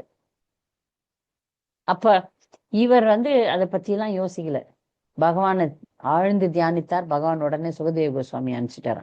அண்ட சராசரத்துல இருக்கக்கூடிய அனைத்து மேன்மையான ரிஷி முனிவர்கள்லாம் கூட்டிட்டாங்க. ஒரு துளி பயமே கிடையாது. 7 நாள் சாப்பாடு கிடையாது, தூக்கம் கிடையாது, தண்ணி கூட கிடையாது. பாகவதம் மட்டுமே பேசினார். 7ஆவது நாள் தக்ஷன் வந்து கொத்தணும். கொத்தி அவர் உயிர் போனோம். தக்ஷன் வந்து தொடவே இல்லையா. உண்மையான விளக்கம் தான். தக்ஷன் வந்து அந்த உடம்பு தொடவே இல்லை, இவர் விட்டுட்டார். அப்படியே அங்க விமானம் வருகிறது, வைகுண்டத்துல இருந்து விமானம் வருகிறது, அவரே போயிடுறார். அந்த தக்ஷன் வந்து தொட்டது செத்த உடம்புதான். அந்த அளவுக்கு வந்து அவர் உறுதியா இருந்தார். இதெல்லாம் நமக்கு ஏன் சொல்லப்படுதுன்னா, நாமளும் தயாரா இருக்கணும். அடுத்து உதாரணம் துருவ மகாராஜர். துருவ மகாராஜர் வந்து உலகத்தை விட்டு போகும்போது அவருடைய இறந்த உடல் மேல காலை வச்சு போனாருன்னு சொல்றாங்க. மரண தேவன் மேல கால். மரணதேவன் வந்து கொண்டு போறதுக்கு வரான். அவனை பத்தி பயப்படாம, நீ எனக்கு ஒன்றும் பிரச்சனை இல்லை, நான் போறேன்ட்டு அப்படியே போறாரு. அதே உடல்ல போனவங்க லிஸ்ட்ல வந்து பண்டர்பூர்ல துக்காராமும் சொல்லப்படுறாரு, அதே உடல். ஆகையினால இப்ப இந்த தூய பெரிய பக்தர்கள்லாம் பாருங்க, பயப்படவே இல்லை. துன்பத்தை கண்டும் பயப்படல, மரணத்தை கண்டும் பயப்படல. பயமின்மை என்பது பக்தர்களுக்கு வேணே வேணும். பயப்படவே கூடாது. ஏன்னா சதா சர்வ நேரமும் நம்மோட பகவான் இருக்கிறார். அந்த இது வந்து அடிக்கடி நம்ம சொல்றோம். ஹிருதயத்துல இருக்கிறார் பகவான். எல்லாருடைய இதயத்திலயும் இருக்கிறார். எல்லாருக்குமே சமமா தான் இருக்கிறார். யாரையும் பார்ஷியாலிட்டி காட்ட மாட்டார். நான் ஏழை, என்னை காட்டுறதில்லை, எனக்கு சரியில்லை, என் கர்மா இல்லை. நீங்கள் சரணடையுங்கள், உங்களோட இருக்கிறார். நாமத்தை சொல்லுங்க, உங்க நாக்குல இருக்கிறார். இதெல்லாம் சாஸ்திரம் தெளிவா கொடுத்துருச்சு. அப்போ எப்பொழுதும் பகவானோட இருக்கிறவங்க நாம ஏன் கவலைப்படணும்? எதை பத்தியும் கவலைப்பட வேண்டாம். நாமத்தை சொல்ற பக்தர்களா இருந்தா உங்களுக்கு கவலையே கூடாது, பயமும் கூடாது. ஹரே கிருஷ்ண ஹரே கிருஷ்ண கிருஷ்ண கிருஷ்ண ஹரே ஹரே, ஹரே ராம ராம ராம ஹரே ஹரே. எப்பெல்லாம் முடியுதோ அப்பெல்லாம் ஆழ்ந்து ஜபிப்போம். இதே மாதிரி நாம் உயிர் போகும்போது ஜபிக்கணும்னு வேண்டுவோம். கிருஷ்ணத்வதிய பத பங்கஜ பஞ்சராந்திரம் அத்யைவமே விஷத்து மானச ராஜாம்ச பிராண பிரயாண சமயே கஃபவாத பித்தை கந்தோ வரோதன உத்த ஸ்மரணம் குத்தஸ்தே. நான் இப்பவே நல்லா இருக்கிறேன். இப்பவே என்னுடைய மனமாகி அன்னப்பறவை தங்களுடைய பாதங்களை தழுவட்டும் பகவானே. என்னுடைய நினைவுகள்லாம் சரியா இருக்குது. அப்போதைக்கு இப்போதே சொல்லி வைத்தேன் அரங்கத்தரவணை பள்ளியானே. நான் அப்ப நினைப்பேனா நினைக்க மாட்டேன்னா எனக்கு தெரியாது. இன்னைக்கு இப்போ இந்த க்ஷணம் என் உயிர் போறத நான் கொஞ்சம் கற்பனை பண்ணி நான் உன்னை சரணடைகிறேன். அவ்வளவுதான். என்னால முடிஞ்ச வரைக்கும் இந்த வாழ்க்கை முழுக்க உன்னை நினைப்பதற்கு, ஸ்மரணம் பண்றதுக்கு, கீர்த்தனம், சிரவணம், கீர்த்தனம், ஸ்மரணம், இது 3 முக்கியமான விஷயம். மற்றதுக்கெல்லாம் சில விஷயங்கள் தேவைப்படுது. இது 3 எந்த சூழ்நிலையில இருந்தாலும் செய்யலாங்க. இப்ப அர்ச்சனம்னா உங்களுக்கு அர்ச்சனை பண்றதுக்கு எல்லாம் தேவைப்படுது. வந்தனம், பிரார்த்தனைகள் செய்ய வேண்டியிருக்கு. பல விஷயங்களுக்கு வந்து கொஞ்சம் எக்ஸ்டர்னலா சப்போர்ட் நவவித பக்தியில. ஆனா இந்த சிரவணம், கீர்த்தனம், விஷ்ணு ஸ்மரணம்க்கு ஒண்ணுமே தேவையில்லை. எங்க அந்த ஒன்னா பண்ணலாம். கீர்த்தனம் எங்க ஒன்னா பண்ணலாம். கேட்கறது எங்க ஒன்னா கேட்கலாம். அதனால இந்த 3 விஷயங்களுக்கு பகவான் எந்த ஒரு கட்டுப்பாடுமே வைக்கல. அதனால நாம வந்து இந்த 3 முக்கியமான பக்தி தொண்டை எப்பொழுதும் எங்கேயும் செய்யலாம். அதை செய்து செய்து செய்து தயாராக நிற்போம். அதை பார்த்து நம்ம பயப்பட தேவையில்லை, பயமே தேவையில்லை. ஏன்னா பயத்துக்கே பயம் கொடுக்கிறவர் நம் இதயத்தில் இருக்கிறார். பயத்துக்கே பயம் கொடுப்பவர் நம் இதயத்தில் இருக்கிறார். நம்மை காத்து கொண்டிருக்கிறார், நம்மை பார்த்து கொண்டிருக்கிறார். நீ எப்ப வரேன்ட்டு உன்னுடைய காதலன் உனக்காக காத்திருந்தா ஓட மாட்டோம். நம்ம இளம் பெண்ணாக இருந்தோம் என்றால் காதலன் காத்து கொண்டிருக்கிறான்னா ஓட மாட்டோம். விரும்பிய காதலன், அவனையே திருமணம் செய்து கொள்ள வேண்டும், அப்படி அவன் உனக்காக காத்திருக்கிறான், அட்ரஸ் எல்லாம் கொடுத்துட்டாங்க, ஓட மாட்டோம். அந்த மாதிரிதான் நமக்கு மரணம் இருக்க வேண்டும். என்னுடைய காதலன் காத்து கொண்டிருக்கிறான், நான் ஓடி போறேன் அவன்கிட்ட அப்படின்னு நம்முடைய எண்ணங்கள் இருக்க வேண்டும். அப்ப மரணம் என்பது பக்தர்களுக்கு மிக மகிழ்ச்சியான ஒரு நாள். ஏன்னா பகவானை சந்திக்க போகிற நாள், பகவானிடம் செல்ல போகிற நாள். அதனால பக்தர்களுக்கு வந்து மரணம் என்பது சந்தோஷமான ஒரு கொண்டாட்டமான ஒரு நாள். அந்த நபருக்கு ரொம்ப கஷ்டம் இதை புரிஞ்சுக்கிறதுக்கு. திருமணம் போன்ற சடங்குகள்லாம் இந்த உலகத்துல நடக்குது இல்ல, அதை விட இப்போ ஒருத்தருக்கு மிகவும் சந்தோஷமான நாள் எது அப்படின்னா, அவங்க துன்பத்திலிருந்து விடுதலை அடைய போகிறார்கள். இந்த பௌதிக வாழ்க்கையிலிருந்து விடுதலை அடைய போகிறோம், கிருஷ்ணரை அடைய போகிறோம். நம்முடைய இலக்கு அதுதான். அது நமக்கு சந்தோஷத்தை தானே தரணும். இதை நாம் உணர்ந்து கொண்டோம் என்றால் பயப்படவே மாட்டோம். எந்த விஷயத்துக்கும் பயப்பட மாட்டோம். எதை கண்டும் பயப்பட மாட்டோம். நாம சொல்ல முடிகிற வரைக்கும் சொல்லலாம், அவ்வளவுதான். நமக்கு ஒவ்வொரு நாளும் கருணை தான். காலையில எழுந்தவுடனே இறைவா நன்றி. எதுக்கு? இன்னொரு நாள் வாய்ப்பு கொடுத்திருக்கிறேன். ஏன்னா எனக்கு கொடுக்கப்பட்ட இந்த வாழ்நாள்ல நான் இந்த பாடத்தை படித்து முடிக்க வேண்டும். அது ஒண்ணு இருக்கு, அது உண்மைதான். இந்த பாடத்தை நான் இந்த பிறவியில படிச்சு முடிக்கலன்னா அடுத்த பிறவி இருக்கு. நமக்கு புதுசா ஆராய்ச்சி செய்து கட்டுரை ஒப்படைக்க வேண்டும்ன்ற அவசியம் கிடையாது. ஆராய்ச்சி எல்லாம் பரம்பரையில பண்ணிட்டாங்க. யார் முழுமுதற் கடவுள், அவரை எப்படி அடையணும், இந்த விஷயங்கள் நமக்கு ரெடிமேடா கிடைச்சிடுச்சு. அதை நாம ஆராய்ச்சியே பண்ண தேவையில்லை. அதனால நாம நமக்கு வாழ்க்கை கொடுத்துட்டாங்க, இந்தாங்க டிக்கெட் கொடுத்துட்டாங்க, ஏறி போய் உக்காருங்க பிளைட்ல. அதான் பக்தி தொண்டு. நாமத்தை சதா சர்வ நேரமும் எதை பத்தியும் யோசிக்க வேண்டாம். எல்லாம் நீதான் சரணடையணும். சரணம் சரணம் சரணம் பிரபத்தே நரசிம்மமதிம் சரணம் பிரபத்தே சங்க சக்கர கதாபானே துவாரகா நிலையாச்சுத்த கோவிந்த புண்டரிகாட்ச ரக்ஷமாம் சரணாகதம் ஸ்ரீகிருஷ்ண சரணம் மம தாசோகம் கிருஷ்ண தவாஸ்மி. இது மந்திரமே ஒரு சம்பிரதாயத்துல இதே சொல்லுவாங்க, ஸ்ரீகிருஷ்ண சரணம் மம. நம்ம அது ரொம்ப அழகான மந்திரம், நம்ம கூட சொல்லலாம், தப்பில்லை. ஸ்ரீகிருஷ்ண சரணம் மம, நான் உன்னையே சரணடைகிறேன், உன்னை அடைவதுதான் எனக்கு விருப்பம். நான் வெளிப்புறமான விஷயங்களால கவரப்பட்டிருக்கிறேன் பகவானே, அந்த கவர்ச்சியெல்லாம் நான் விட்டணும். அது எனக்கு பயிற்சி. வெளி உலக கவர்ச்சியை, வெளிப்படையான கவர்ச்சிகளை நம்ம விடுறதுக்கு பழகணும். இந்த மரணத்தை பற்றின இந்த விஷயங்கள்ல நமக்கு புரிய புரிய புரிய எந்த ஒரு மதிப்பு மிக்க ஒரு விஷயம் நமக்கு கிடைச்சா கூட இதை கூட நான் விட்டுட்டு தான் போகணும் அப்படின்னு ஒரு மனநிலையோட அதை கையாளணும். ஒரு பொருள் நமக்கு கொடுக்கப்படுகிறது அப்படின்னும் போது இந்த பொருளுக்கு ஆயுசு இவ்வளவுதான், இந்த சரீரத்துக்கு இவ்வளவுதான் ஆயுசு, இதை நான் ஒரு நாள் விட்டுத்தான் ஆக வேண்டும். என்னுடையது அப்படின்னு சொல்லிட்டு எத்தனையோ விஷயங்களை நாம கைப்பற்றி வைத்து கொண்டிருக்கிறோம். ஆங்கிலத்துல பொசஸ் அப்படின்வாங்க, பொசஸ் பண்ணி வச்சிருக்கோம். பல்வேறு விஷயங்களை நம்ம கைவசத்துல வச்சிருக்கோம். ஆனால் பீட் பேக் கூட விட்டுட்டு தான் போகணும். வேற யாருன்னா சேன் பண்ணட்டோம்னு விட்டுட்டு தான் போகணும். மிக முக்கியமான பொருள் பக்தர்களுக்கு பீட்ஸும் பீட் பேக்கும் தான். அதையும் நான் விட்டுட்டு தான் போகணும். அப்படி இந்த உலகம் படைக்கப்பட்டிருக்கிறது. நான் சில பேர் இந்த குருதேவரது பொருளுங்க நிறைய ஆன்மீக விஷயங்களை கூட சேர்ப்பாங்க, நல்லதுதான், இல்லைன்னு சொல்ல. பௌதிக விஷயங்களை சேர்க்கறதுக்கு ஆன்மீக விஷயங்களை சேர்க்கறது நல்லதுதான். ஆனால் எந்த ஒன்னாலும் ஆன்மீகமோ பௌதிகமோ அந்த உலகத்துல நீங்க உங்க டெய்டிஸ் கூட விட்டுட்டு தான் போகணும். உங்க சரீரம் விட்டுட்டு தான் போகணும். அப்படி இந்த உலக வாழ்க்கை இருக்கும்போது நாம எதுல கவனப்படுத்தணும்னா, எது எனக்கு உண்மையான நன்மை தரும், எது எனக்கு உண்மையான நன்மை தரும் அப்படின்ற விஷயம் நாமந்தான். நாமத்தை ஜெபிப்போமாக. அவனை எப்போதும் சதா சர்வகாலமும் அவனுடைய திருவடிகளை இறுக பற்ற வேண்டும். அதை இறுக பற்றி பற்றி பற்றி அவனையே நினைச்சு அவன்கிட்டே போகணும், அவ்வளவுதான். அதை பயிற்சி. இது பரீட்சத்துக்கு 7 நாள், நமக்கு எத்தனை நாள்னு தெரியாது. 7 நிமிஷம் கூட இருக்கலாம், 70 வருஷம் கூட இருக்கலாம். ஒரு பக்தர் என்கிட்ட சண்டை போட்டார், இதே இஸ்கான் மக்கள் இதே பேசுறாங்க, செத்து போயிடு, நான் இன்னும் வாழ்ந்துட்டு தான் இருக்கிறேன்னு விரக்தியா பேசுறாரு. அப்படியே வாழ்ந்தாலும் எத்தனை வருஷம் வாழ போற? சில பேருக்கு விரக்தி வந்துடும், எப்பதான் அப்படின்ட்டு. அது ஒரு கோபம்.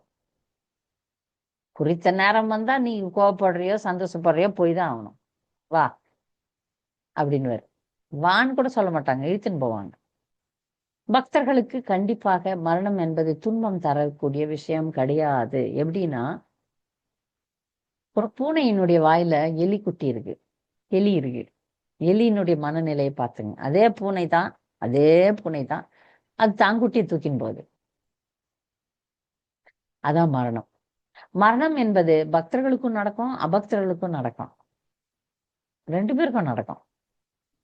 ஓ, நான் பக்தர் அதனால எனக்கு மரணம் இல்லை அப்படின்னு நினைக்க முடியாது. அவங்க எப்படி நம்மளை கூட்டின்னு போறாங்கன்றது உலகத்துக்கு காட்டப்பட முடியாது. இப்ப நிறைய பக்தர்கள் போனதுக்கு அப்புறம் உடனே பக்தர்கள் எனக்கு ஃபோன் பண்ணுவாங்க, இந்த பக்தர் மேல போயிருப்பாங்களா, உங்க அம்மா மேல போயிருப்பாங்களா என்ன கேட்பாங்க. நான் சொன்னேன், இது சொல்றதுக்கு எனக்கு ஞானம் இல்லையே, நான் முக்காலம் அறிந்த முனிவரா நான் இதை சொல்றதுக்கு. நான் சொல்லுவேன், அது யாராக இருந்தாலும் சரி, என்னுடைய மிகப்பெரிய குருவா இருக்கலாம், இல்ல என்னுடைய தாய் போன்ற ஒரு சாதாரண பக்தரா இருக்கலாம், என்னுடைய சகோதரன் போல ஒரு கர்மியா கூட இருக்கலாம். இத்தனை பேரும் யாரு எப்போ எப்படி எந்த மனநிலையில போறாங்க, பகவான் அவங்களுக்கு என்ன டெஸ்டினேஷன் வச்சுக்கிறாருன்றத பகவானுக்கு மட்டும்தான் தெரியும், எனக்கு தெரியாது. ஒருவேளை முனிவர் போன்ற நபர்களுக்கு தெரியும், இந்த நபர் அங்கதான் போயிருப்பார் அப்படின்ட்டு. ஆகையால அதை சொல்றதுக்கு எனக்கு எந்த இது தராசு இல்லையே நான் சொல்றதுக்கு. ஒருவேளை குரு என்ன சொன்னாரு, உங்க குரு என்ன சொன்னாரு அப்படின்னு கேட்பாங்க. என்னை பொறுத்த வரைக்கும் குரு கூட தெரியாதுன்றதுதான் உண்மை. ஏன்னா குரு சில நேரங்கள்ல உணரலாம், ஆழ்ந்து யோசனை பண்ணார்னா இந்த இந்த பக்தர் போயிருக்கலாம் அப்படின்னு சொல்லுவாங்க. இப்ப பிரபுபாதர் ஜெயானந்தா போனப்ப கண்டிப்பாக ஆன்மீக உலகத்துக்கு போனார் அப்படின்னு சொல்றாரு.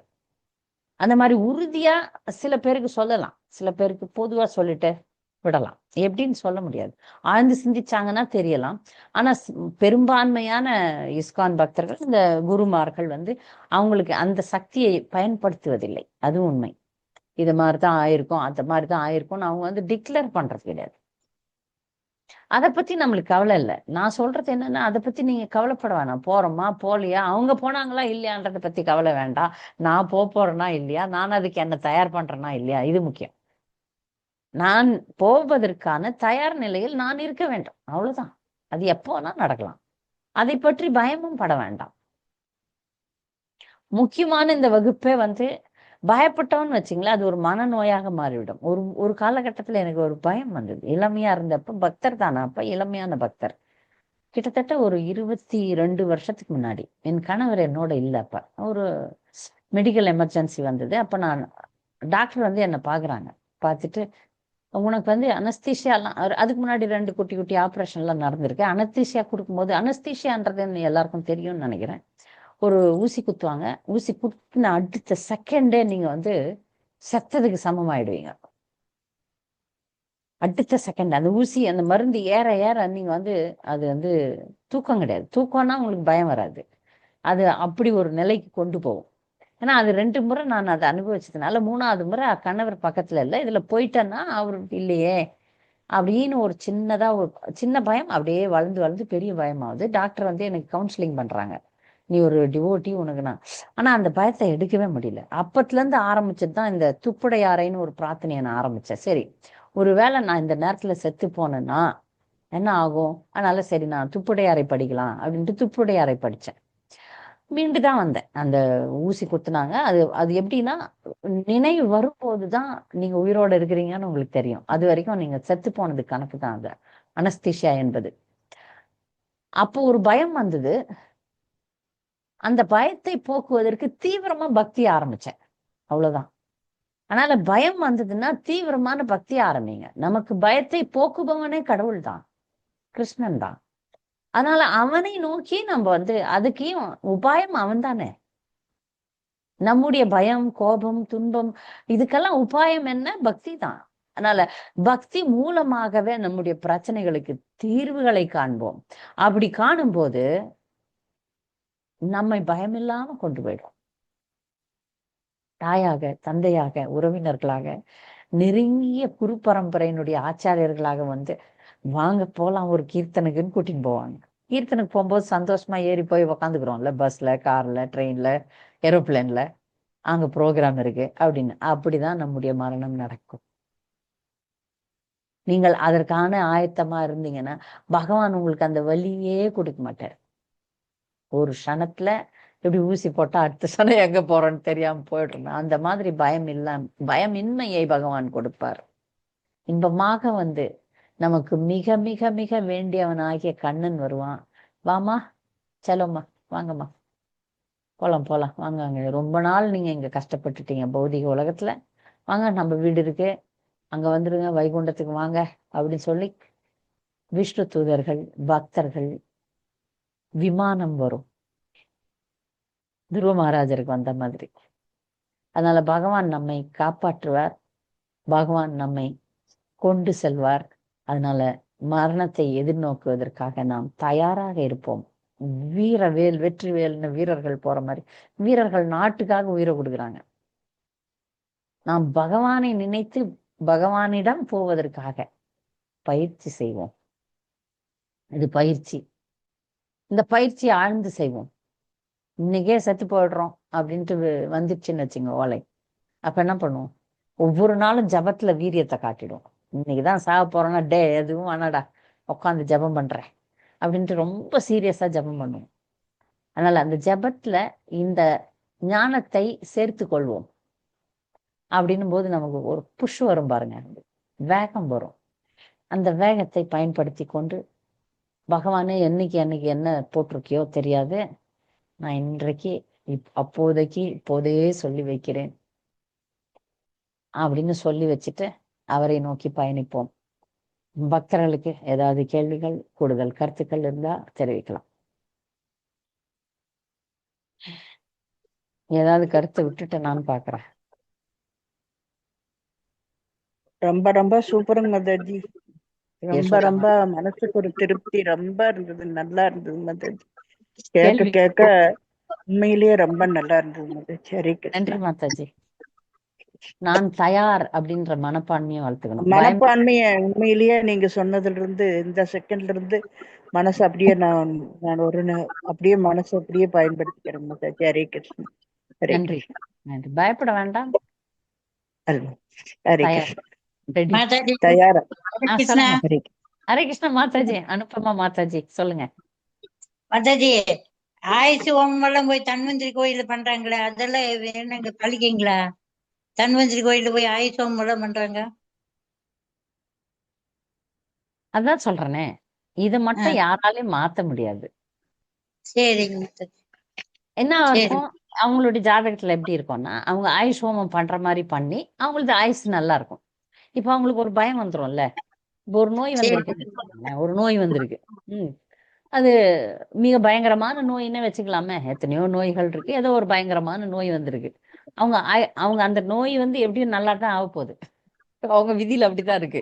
அவங்க அதை கேட்கவே தேவையில்லை. புரியுதா?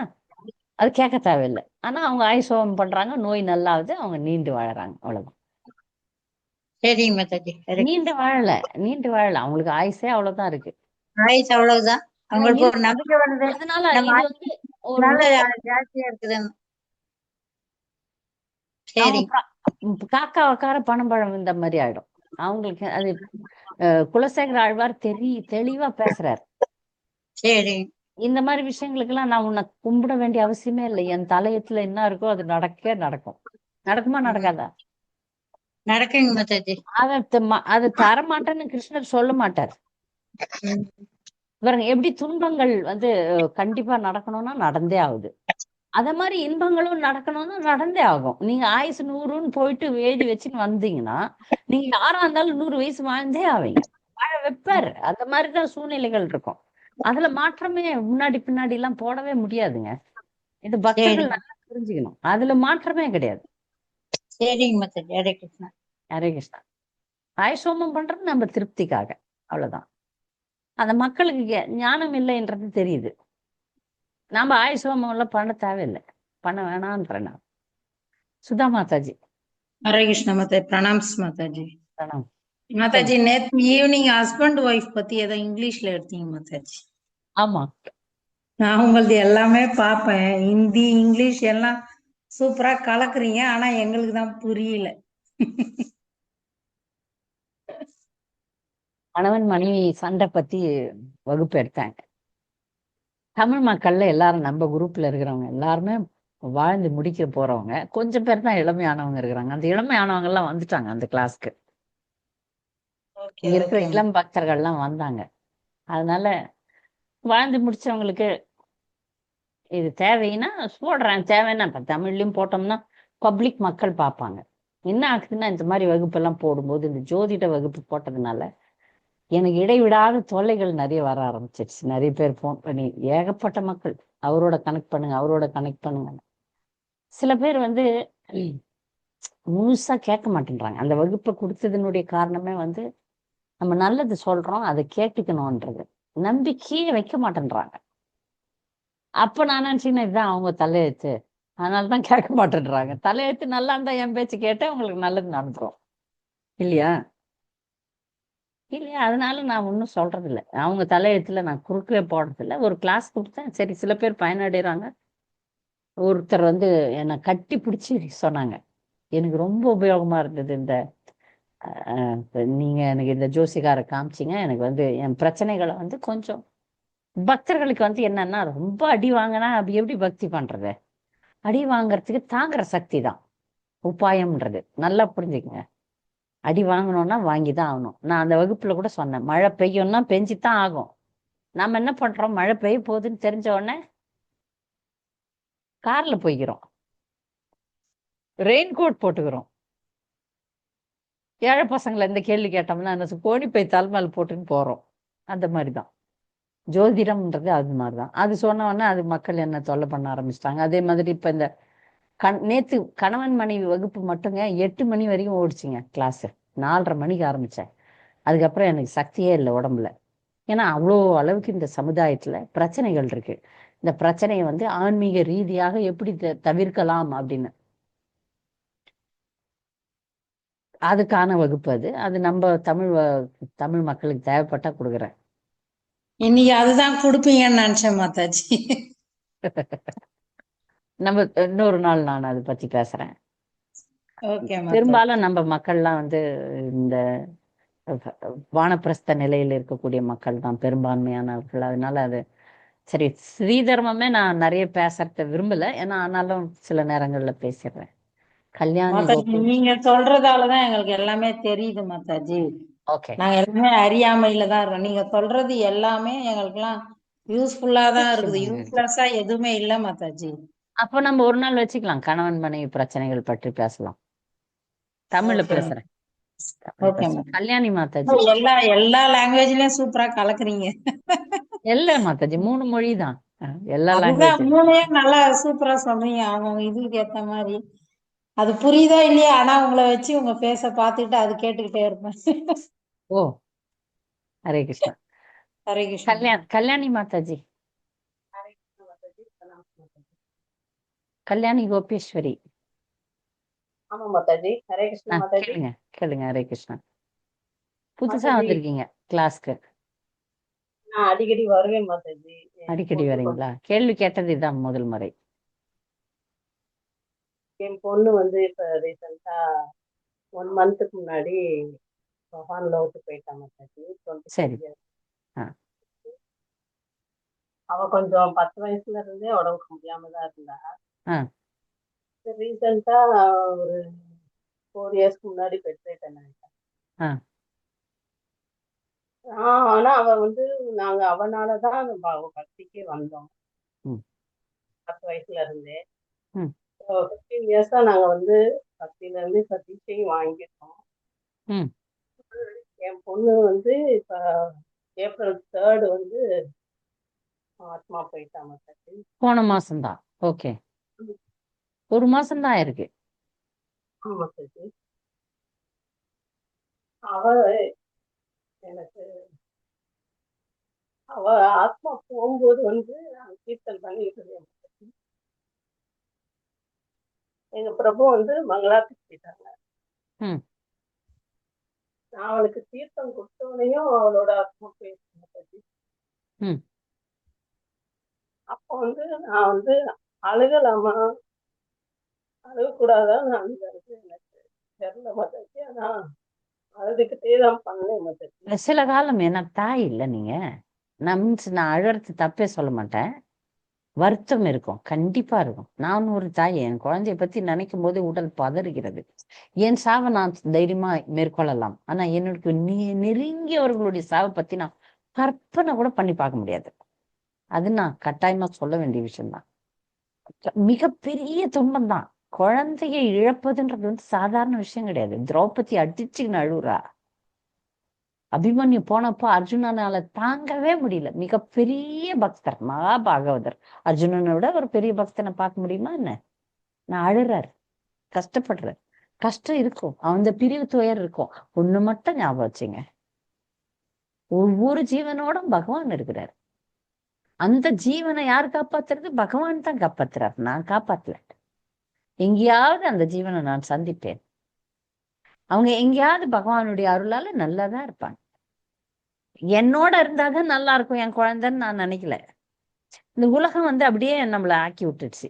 ஒருத்தர் போயிட்டாருன்னா நம்ம பரிதாபமான நிலையில நிக்கிறோம்ன்ற மாதிரி. அதெல்லாம் ஒண்ணும் இல்லை. எல்லாருமே இருக்கிற எல்லாத்தையும் இழக்கத்தான் போறோம். டைம் வேற, அவ்வளவுதான். இந்த உலகத்தை விட்டு நம்ம பிரியதான் போறோம். வேற வேற டைம், அவ்வளவுதான். அதனால இப்பவே இறுகப்பட்டுருங்கள் பகவானுடைய திருவடிய. இந்த துன்பம் வந்து உங்களுக்கு சாதகமா அமையட்டும் பக்தி பண்றதுக்கு. சரி, நான் என் குழந்தை போயிடுச்சு, அது அந்த குழந்தைக்காக நிறைய பக்தி பண்றேன், நானும் பகவானை அடைவதற்கு நிறைய பக்தி பண்ணுவேன். அப்படியே உங்களை வந்து பக்தி செயல்கள்ல அப்படியே முழுக்க முழுக்க இறக்கிடுங்க. மறந்து போற மாதிரி உங்க வாழ்க்கை இருக்கணும். அந்த குழந்தைய நீங்க நினைக்கவே கூடாது. போட்டோ எல்லாம் எடுத்து மறைச்சு வச்சிருங்க. எங்கேயும் போட்டோ வைக்காதீங்க. யாருக்கிட்டையும் அவங்கள பத்தி பேசாதீங்க, விட்டுருங்க. தீவிரமா உங்களுடைய குரு உங்களுக்கு என்ன சேவை கொடுத்துருக்கிறாரோ அதுல இறங்குங்க. நீங்கள் இதை மறப்பதற்கு மறந்து பக்தி செய்யணும். கீர்த்தனுக்கு போங்க, கோயிலுக்கு போங்க, சேவை பண்ணுங்க, பக்தர்களுக்கு உதவி பண்ணுங்க, எடுங்க பாகவதம் எடுங்க. எந்த விஷயங்கள்ல நீங்க மறக்கணும், துன்பத்தை மறக்கணும், தப்பு கிடையாது. அது மறந்துதான் ஆகணும். 13 நாள் தான் அழ சொல்லியிருக்கு சாஸ்திரம். அதனால மறப்பதற்கு மறந்து, சரி எங்கேயோ நல்லா இருந்தா குழந்தை, என் குழந்தை எங்கேயோ நல்லா இருக்கே அப்படின்னு வாழ்த்து விட்டு நீங்க உங்க பக்தியை பாருங்க. சக பிரயாணி ஒரு பிரயாணத்துல இறங்கிட்டாங்க, விட்டுறணும். ஏன்னா இது கடவுளுடைய சித்தம். கிருஷ்ணரை போய் நான் கேள்வி கேட்க முடியுமா? என்னை மிகவும் நேசிக்கிற ஒரே நபர் யாருங்க? நம்மை மிகவும் நேசிக்கும் ஒரே நபர் யாருன்னா பதில் பகவான் சொல்லலாம். மதி. பகவான் மதி, கிருஷ்ணர். கிருஷ்ணர். நல்ல பதில் சொல்லிட்டீங்க எல்லாருமே. கடவுள் தான், சரி. கிருஷ்ணர் தான் நம்ம நேசிக்க. அவரு ஒரு விஷயத்த செய்யறாருன்னா அதுல ஒரு காரணம் இல்லாமல் இருக்காது. ஏதோ காரணம். அந்த குழந்தை அவ்வளவுதான் ஐசு, அந்த குழந்தைக்கும் நமக்கும் அவ்வளவுதான் கர்ம பந்தன். அதனால அந்த குழந்தைய வந்து அது பக்தியிலே போச்சுன்னா மேல வைகுண்டத்துல சந்திக்கலாம். அதனால இது சக பிரயாணி, அவங்க பிரயாணம் முடிஞ்சு போச்சு, அவங்க அங்க இருக்கிறாங்க. பகவான் எப்போதும் எல்லாரையும் நல்லதான் வச்சுப்பாரு. அதனால நான் அதை பத்தி கவலைப்படாமல் என் பக்தியை நான் பாக்குறேன் அப்படின்னு ஒரு மனப்பக்கம். கஷ்டம்தான், நான் இல்லைன்னே சொல்றது எனக்கு ஈஸி, எனக்கு வந்தாதான் தெரியும். சமீபத்துல அந்த ஒரு குழந்தை, ஒரு ஆண் மகனை இழந்த ஒரு குடும்பத்திற்கு தைரியமே வரலைங்க போன் பண்ணி பேசுறதுக்கு. தைரியமே வரல, பேசல. நான் என் நம்பரை கொடுக்காதீங்க அவங்களுக்குன்னே சொல்லிட்டேன். அந்த அளவுக்கு துன்பம் தரக்கூடிய ஒரு விஷயம், உண்மைதான். ஆனா மறந்துதான் ஆகணும், மறந்துதான் விட்டுத்தான் ஆகணும். அப்படின்னும் போது ஒரே வழிதான், ஹரேர் நாம ஹரேர் நாம ஹரேர் நாமேவ கேவலம். நாம ஜபம் பண்ணுங்க, பக்தர்களோட இருங்க, உங்களை ஊக்குவிக்கக்கூடிய பக்தர்களோட இருங்க. உங்களை சொல்லி சொல்லி ஐயோ விட்டுட்டியா குழந்தைய அப்படின்னு உங்களை வெறுப்பேற்றுறவங்களோட இருக்காதீங்க. உங்களை ஊக்குவிக்கக்கூடிய, உங்க காதை திருகி கொண்டு போகக்கூடிய, உங்க மனநிலை அதை பத்தி பேசாத நல்ல பக்தர்களுக்கு ஒரு 4-5 பேர் தேர்ந்தெடுத்துங்க. அவங்களோட சேர்ந்து புக் டிஸ்ட்ரிபியூஷன், என்ன சர்வீஸ், நீங்க என்ன சர்வீஸ் பண்றீங்க, எங்க இருக்கீங்கலாம் எனக்கு தெரியாது. ஆனால் நீங்கள் இதை மறந்து பகவானுக்காக செயல்படக்கூடிய பக்தர்களை கண்டுபிடிச்சு அங்க இறங்கிடுங்க, அவ்வளவுதான். ஒரு மாதாஜி இளம் குழந்தை ஒருத்தவங்களை இழந்தாங்க. ஒரே பொண்ணுதான், 13 வயசுல கொல்லப்பட்டுச்சு. இஸ்கான்ல பெரிய சம்பவமா இருந்தது. இதுவும் வந்து 20 வருஷம் ஆயிடுச்சு. அந்த அம்மா அந்த குழந்தைய பத்தி ஒரு புக் எழுதி ஏதோ பண்ணாங்க. கஷ்டம்தான், இல்லைன்னு சொல்ல. அது நினைக்கும் போதே கஷ்டம்தான் வருது. ஆனாலும் கடந்து தான் ஆக வேண்டும், கடந்து போய் ஆக வேண்டும். சரி, நீ எங்கேயோ நல்லா இருக்கணும்னு இன்னைக்கு வேண்டிக்கிறேன், அவ்வளவுதான். என்னுடைய சகோதரன் வந்து பக்தன் கிடையாது. எனக்கு என்கிட்டயும் இங்க மாயாப்பூருக்கே வரல. உலகத்தையே நான் வர வைக்கிறேன் மாயாப்பூருக்கு, ஆனா அவர் சகோதரர் வரல. வேண்டிக் கொள்கிறேன், எங்கேயோ இருக்கிறாரு. அவர் எங்க இருந்தாலும் எப்படியாவது பக்தி எடுக்கணும், அதுக்காக வேண்டிக்கிறேன். அதனால நீங்கள் வேண்டிக் கொள்ளுங்கள், அந்த குழந்தைக்காக வேண்டிக்குங்க. மறக்கிறதுக்கு என்ன பண்ண முடியுமோ அது பண்ணுங்க, பார்க்கலாம். மறந்துடலாம், மறக்கிறது தப்பும் இல்லை. சில பேர் அதி வேற ஒருத்தவங்க கேட்குவாங்க, மறந்தா தப்பா ரைட்டான்னு. தப்பு இல்லை. உயிரோட இருக்கும்போது நல்ல சேவை பண்ணீங்க, அது முக்கியம். உயிரோட இருக்கும்போது சாக்கடையில விடாம நல்ல சேவை பண்ணீங்கல்ல, அது முக்கியம். சரியா? மகேஸ்வரி மாதாஜி. ஹரே கிருஷ்ணங்க மாதாஜி. ம் மாதாஜி, இப்போ நீங்க மரணத்தை பத்தி சொன்னது எனக்கு தெளிவா புரிஞ்சுதுங்க மாதாஜி. நான் வந்து என்னோட நிலைமைக்கு நான் அழுகல புலம்பல, ஆனா விளக்கமா என்ன போல யாராவது 4 பேருக்கு இது பயன்படட்டும்னு இந்த கேள்வி கேட்கிறேன் மாதாஜி. எனக்கு இஷ்டமான பௌதிக வாழ்க்கையும் அமையல மாதாஜி. அதே சமயம் நான் இஷ்டப்படுற ஆன்மீக வாழ்க்கைக்குள்ளேயும் ஃபுல்லா இறங்கவும் முடியல. நான் இப்படி 2 கெட்ட மாதிரி நின்னுட்டு இருக்கேன்.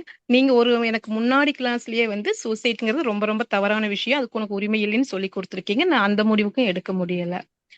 ஆனா இப்ப வந்து இந்த நிமிஷமும் நான் மரணத்தை வந்து ரெடியா காத்துட்டு இருக்கேன். எனக்கு கிடைச்சா ஓகே, நான் போயிடலாங்கிறதுலதான் கழுத்து வரைக்கும் நெருக்கடியா இருக்கேன். ஆனா கொஞ்சோண்டு உங்க கூட சேர்ந்து பக்தி பண்றேன். ம் இப்படி இருக்கிற நிலைமையில என்னோட மரணத்தோட எதிர்பார்ப்புக்கும் உங்கள மாதிரி பக்தர்களோட மரணத்துக்கு எதிர்பார்ப்புக்கும் இல்ல வித்தியாசம் என்ன மாதாஜி? நான் என்னோட நீங்க மரணத்தை நான் அது எப்பவுமே எப்படி நான் அந்த உங்களை அளவுக்கு ஒரு நல்ல முன்னேற்றிக்கிறது? மகேஸ்வரி, நான் உங்களை ஒரு நல்ல பக்தரா தான் பாக்குறேன். தீட்சை எடுக்கலன்னா அது ஒன்றும் பிரச்சனை கிடையாது. பகவான் உங்களை வீடு தேடி வந்து குரு உங்களுக்கு தீட்சை கொடுப்பாரு. அதனால நீங்க அதை பத்தியும் கவலைப்படாதீங்க. தீவிரான பக்தி யோகேன்னு. நீங்க நல்ல பக்தர் தான், நல்ல புரிதல் உள்ள ஒரு பக்தர். எனக்கு தெரியும், ஆரம்பத்துல இருந்து தான் உங்களை பார்த்துட்டு இருக்கிறேன்னு. நீங்க ஒரு புரிதல் உள்ள ஒரு பக்தர்.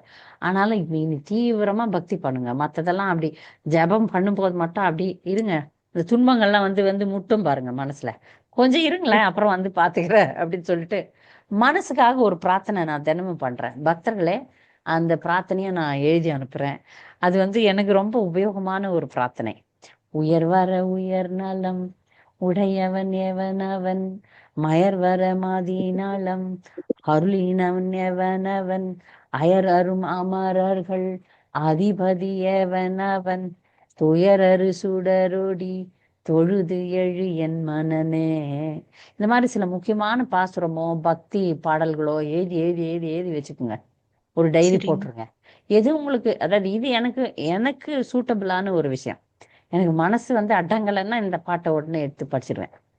அந்த மாதிரி உங்களுக்கு பிடிச்ச பாடல், வைஷ்ணவ சாங் பாடலோ, எது உங்களுக்கு புரியுதோ, தமிழ் பாசுரங்களோ ஏதோ ஒன்று எழுதி வச்சுக்கோங்க.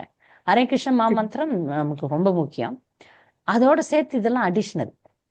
அப்போ மனசு கட்டுப்பாடு வரணும் இல்லையா? மனசு வந்து துன்பத்தையோ இன்பத்தையோ நினைக்க கூடாது, இன்பத்தை நினைச்சுக்குது சில நேரத்துல இல்லையா? நீங்க சொல்லிட்டீங்க என் வாழ்க்கை முழுக்க இன்பமே இல்லை அப்படின்ட்டீங்க. நல்லதுதான், எல்லாருடைய வாழ்க்கையும் அப்படிதான். யாரை கேட்டீங்கனாலும் சொல்லுவாங்க.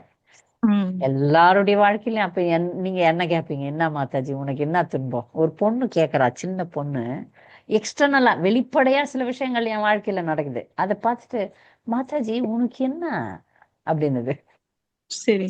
அந்த மாதிரி வெளிப்புறமா பார்க்கும்போது நம்ம இன்னும் ரொம்ப நல்லா இருக்கிற மாதிரி தெரியுது. ஒய்யார கொண்டையா உள்ள பார்த்தா இரும்பேனுமா. பல விஷயங்கள் எல்லாருடைய வாழ்க்கையில இருக்கு. எல்லாருமே இந்த மாதிரி சொல்லலாம். என் வாழ்க்கையில நான் என் இன்பத்தையே அனுபவிச்சது இல்லை அப்படின்ட்டு. அப்பப்போ எங்களுக்கெல்லாம் இன்பம் எப்படின்னா அப்பப்போ கொடுக்கப்படுகிறது. ஒரு சிறை கைதிக்கு தண்டனை கொடுப்பாங்களாம் அந்த காலத்துல ராஜாக்கள்லாம். அவனை சாகடிக்க கூடாது, ஆனா உயிரோட வச்சுக்கணும். ஆனா தண்டனை கொடுக்கணும். என்ன பண்ணுவாங்களா, வீரர்கள்லாம் அவனை பிடிச்சி தண்ணியில முக்கு முக்கு முக்கு முக்கு முக்குவாங்க. அவன் உயிர் போற மாதிரி இருக்கும்போது வெளியே எடுத்துருவாங்க. இந்த உலகா இன்பங்கள்லாம் அப்படிதாங்க. உலகா இன்பங்கள்லாம் இந்த உயிர் போற நேரத்துல இப்படி வெளியே அப்படின்றமே, அதான் இந்த உலகத்துல இருக்கிற இன்பம். உண்மையான இன்பம் கிடையாது. அதனால யாருக்குமே இங்க இன்பம் கிடையாது. அப்படி யாருன்னா நான் இன்பமா இருந்தேன்னா அது பொய். உண்மை, அதான் உண்மை. இந்த உலகத்தை பத்தி அவனுக்கு தெரியலன்னு அர்த்தம், அவன் ஒரு முட்டாள்னு அர்த்தம். அவ்வளவுதான். எல்லாருக்குமே பிரச்சனைகள் இருக்கு மாதாஜி. சில பிரச்சனைகளை பார்க்கும்போது கிருஷ்ணர் என்ன நல்லதான் வச்சிருக்கிறாரு நான் அடிக்கடி சொல்லிக்குவேன். அதனால உங்களை நல்லதான் வச்சிருக்கிறாரு மாதாஜி. ஓரளவு நல்லதான் வச்சிருக்கோம். ரொம்ப கேவலமா போல உங்க வாழ்க்கை நல்லா இருக்கு. நீங்க பக்தி பண்ணுங்க, ஜபம் பண்ணுங்க தீவிரமா. கிளாஸுக்கெல்லாம் வரக்கூட முடியாத மக்கள்லாம் இருக்கிறாங்க. நிறைய உங்களை விட அதிக கஷ்டப்படுறவங்களும் நான் பார்த்துருக்கிறேன். உங்க கஷ்டம் ம், என்னன்னு ம், எனக்கு தெரியும். அது மாதிரி இதை விட ம். பன்மடங்கு கஷ்டப்படுறவங்கலாம் உலகத்துல இருக்கிறாங்க. அதனால நீங்க வந்து சரி, ஓகே, தாங்கிக்கிறேன் அப்படின்னு சொல்லிட்டு ஜெபம் பண்ணுங்க, எல்லாம் நடக்கும். இந்த ஒரே ஒரு குறிக்கோள் மட்டும் எல்லா பக்தர்களும் வச்சுக்கோங்க. அடுத்த பிறவிக்கு நான் தள்ளி போடல, அடுத்த பிறவிக்கு தள்ளி போடுற பிளானே வேணாங்க. ஏன்னா அடுத்த பிறவி வந்து கண்டிப்பாக எல்லா பக்தர்களுக்கும் சுகபோக வாழ்க்கை இருக்கும், அது கேரண்டி. ஒரு ஏகாதசி பண்ணீங்கனாலே போதும், உங்களுக்கு சொர்க்கலோக வாழ்க்கை எல்லாம் கிடைச்சிரும். கண்டிப்பா எல்லா பக்தர்களும் மேபி இஸ்கான்ல பணக்காரர்களா வரப்போறோமோ என்னவோ தெரியாது, சுகபோக வாழ்க்கை கண்டிப்பாக கிருஷ்ணர் கொடுப்பார். அதுல நம்ம பக்தி பண்றோமா இல்லையான்றது ஒரு பெரிய கேள்விக்குறியாயிடும். ஏன்னா அந்த ஜீவன் என்ன நினைக்குது, அப்ப எல்லாம் இருக்குது, நான் என்னத்துக்கு கஷ்டப்படணும் ம். அப்படின்னு நினைச்சிரும். நாம அந்த மாதிரி நினைக்கிறதுக்கு வாய்ப்பு இருக்கு. அதனால அடுத்த பிறவிக்கு ஒற்றி போடாமல், பகவானே இந்த துன்பம் நிறைய கூட கொடுத்துரு பரவாயில்ல, இந்த பிறவிலே வந்து சேர்ந்துடுறேன் அப்படின்னு சொல்லுங்க. அதற்கான சரிங்க முயற்சிகளை செய்யுங்க, நடக்கும். நான் சரிங்க இப்ப மாதாஜி. அதுல உறுதியை மட்டும் இழந்துராதீங்க, உறுதி இழந்துராதீங்க. அதுதான் மாதாஜி. கண்டிப்பா அது கொஞ்சம் இதாயிடுறேன் மாதாஜி, கொஞ்சம் பேலன்ஸ் போயிருது மாதாஜி. அதுதான். போகக்கூடாது. இல்ல எனக்கு சரி தெரியாது, நான் வந்துடுறேன் கிருஷ்ணா, சரிங்க எப்படியாவது நீதான் உதவி பண்ணும், அதுவும் நீதான், நான் இல்ல, என் முயற்சியினால இல்லை, நான் வாய் ம் வார்த்தையில தான் சொல்றேன். பாவியேன் ம் பாவியேனே முருகனே முருகனேனே, எனக்கு என்னால முடியாது, உன் சிபாரிசு, உன் வழிகாட்டுதல் இல்லாம, குரு பரம்பரை இல்லாமல், உன் பக்தர்களுள் இல்லாம நான் தனியா வர முடியாதுன்னு எனக்கு தெரியும். எனக்கு தெரியாது, ம். நான் உன்னை சரணடைஞ்சிட்டேன். போய் ரெக்கமெண்டேஷன் கேட்போம் தெரியுங்களா, ஸ்கூல்ல காலேஜ்ல எல்லாம். ஆமாங்க மாதாஜி. இந்த பையனை சேர்த்துங்க, இந்த ஸ்கூல்ல சேர்த்துங்க. ஒண்ணு பணம் இருக்கணும், இல்ல சிபாரிசு இருக்கணும். ஆமா. சிபாரிசுக்கு வந்து என்ன பண்ணுவாங்க, கேட்பாங்க, இந்த குழந்தை இவ்வளோ மக்கா இருக்கும்போது நாங்க சேர்த்து என்ன பண்றது அப்படின்னு கேட்பாங்க. இல்ல இனிமேல் நல்லா படிப்பான், ம் அதனால சேர்த்துங்க அப்படின்னு. நல்லா படிக்கிற குழந்தைக்கு சிபாரிசு என்னத்துக்கு? நல்ல பக்தி பண்றான்னா அவன் நேரம் வைகுண்ட வாசல் திறந்திருக்கும், அப்படியே போய் இறங்கிக்குவான். பகவானே நான் நல்லா பக்தி பண்ணல, அதுக்குதான் நீ எனக்கு ஹெல்ப் பண்ணணும்னு கேக்குறேன். நான் நல்ல பக்தரே இல்ல, ம் அதனால எனக்கு ரெக்கமெண்டேஷன் வேணும், குரு பரம்பரை சர்டிஃபை பண்ணணும், பெரிய பெரிய பக்தர்கள்லாம் நல்ல பக்தர்னு சொல்லணும், இவங்க அங்க வந்து சரியாயிடுவாங்கன்னு சொல்லணும். அதனால தான் ரெக்கமெண்டேஷனு. நான் ராமானுஜாச்சாரியார், பிரபுபாது, இந்த மாதிரி பக்தி வினோத் டாக்கர், இந்த மாதிரி மகா பாகவதர்களா இருந்தா நான் எதுவுமே கேட்க தேவையில்லை. நான் கேட்கறதுக்கு வந்து ரெக்கமெண்டேஷன் கேட்கறதுக்கு நான் நல்ல பக்தர் இல்லை என்பதை நான் புரிந்து கொண்டேன், என்னால பண்ண ம். முடியலன்றது உண்மை, நான் சரணடைறேன். அததான் சொல்றாங்க ஸ்ரீ சம்பிரதாயத்துல, சரிங்க சரணடைஞ்சா மாதாஜி. போதும், மீதி எல்லாம் அவன் பாத்துக்கிறான்ட்டு. அது சரி சரி. பரவாயில்லையே, நான் பக்தி செஞ்சுட்டு சரணடைறேன், உன் விருப்பம், அதுக்கப்புறம் நீ என்ன பண்றியா. ஆனா அடுத்த பிறவிக்கு நான் ஒத்தி போடக்கூடாது, அடுத்த பிறவிக்கு ஒத்தி போட வேண்டாம், வேண்டாம், எப்படியாவது கடைசி நேரத்துலயாவது என்ன பாஸ் பண்ண வச்சிருங்கோ. வாத்தியார கேக்குறேன், கடைசி நேரத்துலயாவது எது பிட் அடிச்சாவது எனக்கு காப்பாத்திருங்க, ஏதா பண்ணி எனக்கேன பிரகாரம் என்ன ஏதோ ஒரு உபாயம் எனக்கு கொடுத்து என்னை காப்பாற்றுங்கள் அப்படின்றதே நம்முடைய பிரார்த்தனையா இருக்கட்டும். சரியா? ஹரே கிருஷ்ண மாதாஜி. கிளியர் மாதாஜி. தேங்க்யூ மாதாஜி. அதனால நீங்க செய்யற முயற்சி பண்ணிட்டே இருங்க. பண்றேன் மாதாஜி. ஹரே கிருபா கிருஷ்ணா. சித்தி அப்படின்னு ஒண்ணு இருக்கு, தெரியுமா எல்லாருக்கும்? பக்தர்களுக்கு கிருபா சித்தி யாருன்னா கேள்விப்பட்டிருக்கீங்களா? கிருபா சித்தி, சாதன சித்தி, கிருபா சித்தின்னு ரெண்டு இருக்கு. ஹரே கிருஷ்ணா மாதாஜி. சீதலா கேசவி கேட்டிருப்பீங்களா? ஆமா மாதாஜி. சாதன சித்தின்றது கொடுக்கப்பட்ட இந்த 16 மாலைகள், 4 விதிமுறைகள், கவனமா எல்லாத்தையும் படிச்சு சொல்றதெல்லாம் சொன்னதெல்லாம் செய்யறது, செஞ்சு அதன் மூலியமா அடையிறது சாதன சித்தி. கிருபா சித்தின்றது வந்து ஒரே ஒப்பாரி வச்சு அழுதா போனா போகுது அப்படின்னு புடுத்துறாங்க பாருங்க, அது கிருபா சித்தி. அப்ப கிருபா சித்தி வரலான்னு கூட நம்ம ஆசைப்பட்டுக்கலாம். அழுது அழுது ஒப்பாரி வச்சோம்னா நம்ம சரியா செய்யலனாலும் பகவான் வந்து கிரேஸ் மார்க் போட்டுருவார், அப்படி ஒரு ஆசை. குரு பரம்பரையில இணைஞ்சோம்னா வாய்ப்பு இருக்கிறது. அதனால குரு பரம்பரையில எப்படியாவது இணையறதுக்கு பாருங்க, முயற்சி பண்ணுங்க. சரண்யா மாதாஜி, சரண்யா மாதாஜி, மோகினி ரூபா சரண்யா பார்த்துட்டு வரேன். சரண்யா கேளுங்க. சரண்யா, சரி, உங்களது டைப் அடிக்க முடியுமா? உங்க பேச்சு சரியா கேட்கல எனக்கு. நீங்க டைப் அடிச்சு அனுப்புங்க கேள்விய. உங்க வால்யூம் எனக்கு சரியா கேட்கல. சரண்யா, நீங்க எனக்கு டைப் அடிங்க. தமிழ்லயோ இங்கிலீஷ்லயோ அடிங்க. மோகினி ரூபா, ஹரே கிருஷ்ணா மாதாஜி, பணிவான வணக்கங்க. பணிவான வணக்கங்கள். உங்களுக்கு முதல் ரொம்ப நன்றி மாதாஜி. நீங்க நிறைய பிரார்த்தனைகள் எல்லாம் எங்களுக்கு சொல்லி தாரீங்க. அதுல இருந்து நீங்க முன்னம் ஒரு கிளாஸ்ல சொல்லியிருந்தீங்க, அந்த பெரியாழ்வார்கள் திருவடிகளே சரணம், துப்புடையாரை அடைவதெல்லாம் அது, மற்றது மையுமா கடலும் மயிலுமா மலையும் என்றது, பிறகு மூந்தமல ஸ்தோத்திரத்துல கிருஷ்ணத்துவதிய பாத பங்கஜ அது, பிறகு அந்த மூந்தமுட்ன பிரணிபத்தே யாச்சே பவந்த மகாதம், அந்த ஏகாந்த மறுபிறவியிலையும் ஆமா மறுபிறவியிலும் கூட கிருஷ்ணரை மறக்காம இருக்கணும்ண்டு. அடுத்ததா பிரகலாதரின் வேண்டுதலும் சொல்றது, அந்த இந்த உலகத்தை கொடூரமான இந்த உலகத்தை விட்டு நீங்க எப்ப கொண்டு போவீங்கன்ற மாதிரி மீனிங்ல. பிறகு நீங்க அந்த காயன வாசா மனசேந்திரிய அதுவும் சொல்லி தந்தீங்க. இதெல்லாம் டெய்லி சொன்னாலும் அந்த பக்தர்களை யோசிக்கும் உயர்ந்த பக்தர்கள் இப்படியெல்லாம் பிரார்த்தனை செய்யணுமே, அந்த ஒரு எவ்வளவு வார்த்தைகள் எல்லாம் அவைகள் வந்து சொல்லி இருக்கு. நம்ம ஆழ்ந்த ஒரு சின்ன வரியா இருந்தாலும் அதுக்குள்ள உயர்ந்த ஆழ்ந்த விஷயங்கள் இருக்கும். ஒரு குட்டியா தான் நாங்கள் எழுதியிருக்கணும், ஆனா ஃபுல்லா அதுக்குள்ள மீனிங் ஃபுல்லா இருக்கும். ஆனா இந்த பிரார்த்தனைகள் சொல்லும் போது லைட்டா ஒரு மன தைரியம் வந்தாலும் ஏதோ கிளி ஒப்பிக்கிற மாதிரி தான் மதச்சு சொல்றேன். இன்னும் அந்த அது கூட பரவாயில்லையே, அது பரவாயில்லையே. இப்ப பாருங்க, மருந்து வந்து எல்லாருக்கும் நோய் இருக்கிறவங்களுக்கு வந்து மருந்து வேகமா செயல்படாது. ஆனா அந்த மருந்து தொடர்ந்து பயன்படுத்தும் போது வேலை செய்யும். நம்ம நோய்வாய்ப்பட்டிருக்கிறோம், அதனால மருந்து டோஸ் நிறைய தேவைப்படுது நமக்கு. அதனால மருத்துவர் பரிந்துரைக்கிறார், தினமும் சொல்லுங்க தினமும் சொல்லுங்கன்ட்டு. அப்புறம் ஒரு காலகட்டத்துல அந்த மருந்து வந்து அந்த நோயை தீர்த்திரும். இதெல்லாம் மருந்துகள். அதுல இன்னொரு முக்கியமான விஷயம் தெரியுமா மோகினி ரூபா, நான் வந்து இந்த ஸ்லோகம் எல்லாம் படிக்கும் போது அப்கோர்ஸ் இந்த மனம்ன்றது மனத்தை பத்தி சொன்னது நான் எனக்கு தான். நீ கிருஷ்ணரை தொழுது எழு என் மனனே அப்படின்னு சொல்றது எனக்கு தான், அது பிரச்சனை இல்லை.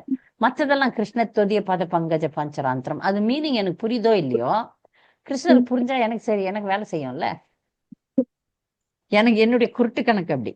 இந்த சென்ஸ் நான் வந்து சமஸ்கிருத சில பாடல்கள்லாம் பாடுறோம்னு வச்சுங்களேன், ஒரு வார்த்தைக்கும் நம்ம வந்து டீப்பா யோசனை பண்ணி பாடுறதில்ல, அப்படியே பாடிடுறோம். சம்சாரதாவா அதெல்லாம் அப்படியே பாடுறோம். நம்ம தமிழ் பாடல் கிடையாது. தமிழ் பாடல்னா அது ஒரு வார்த்தையும் நமக்கு புரியும்.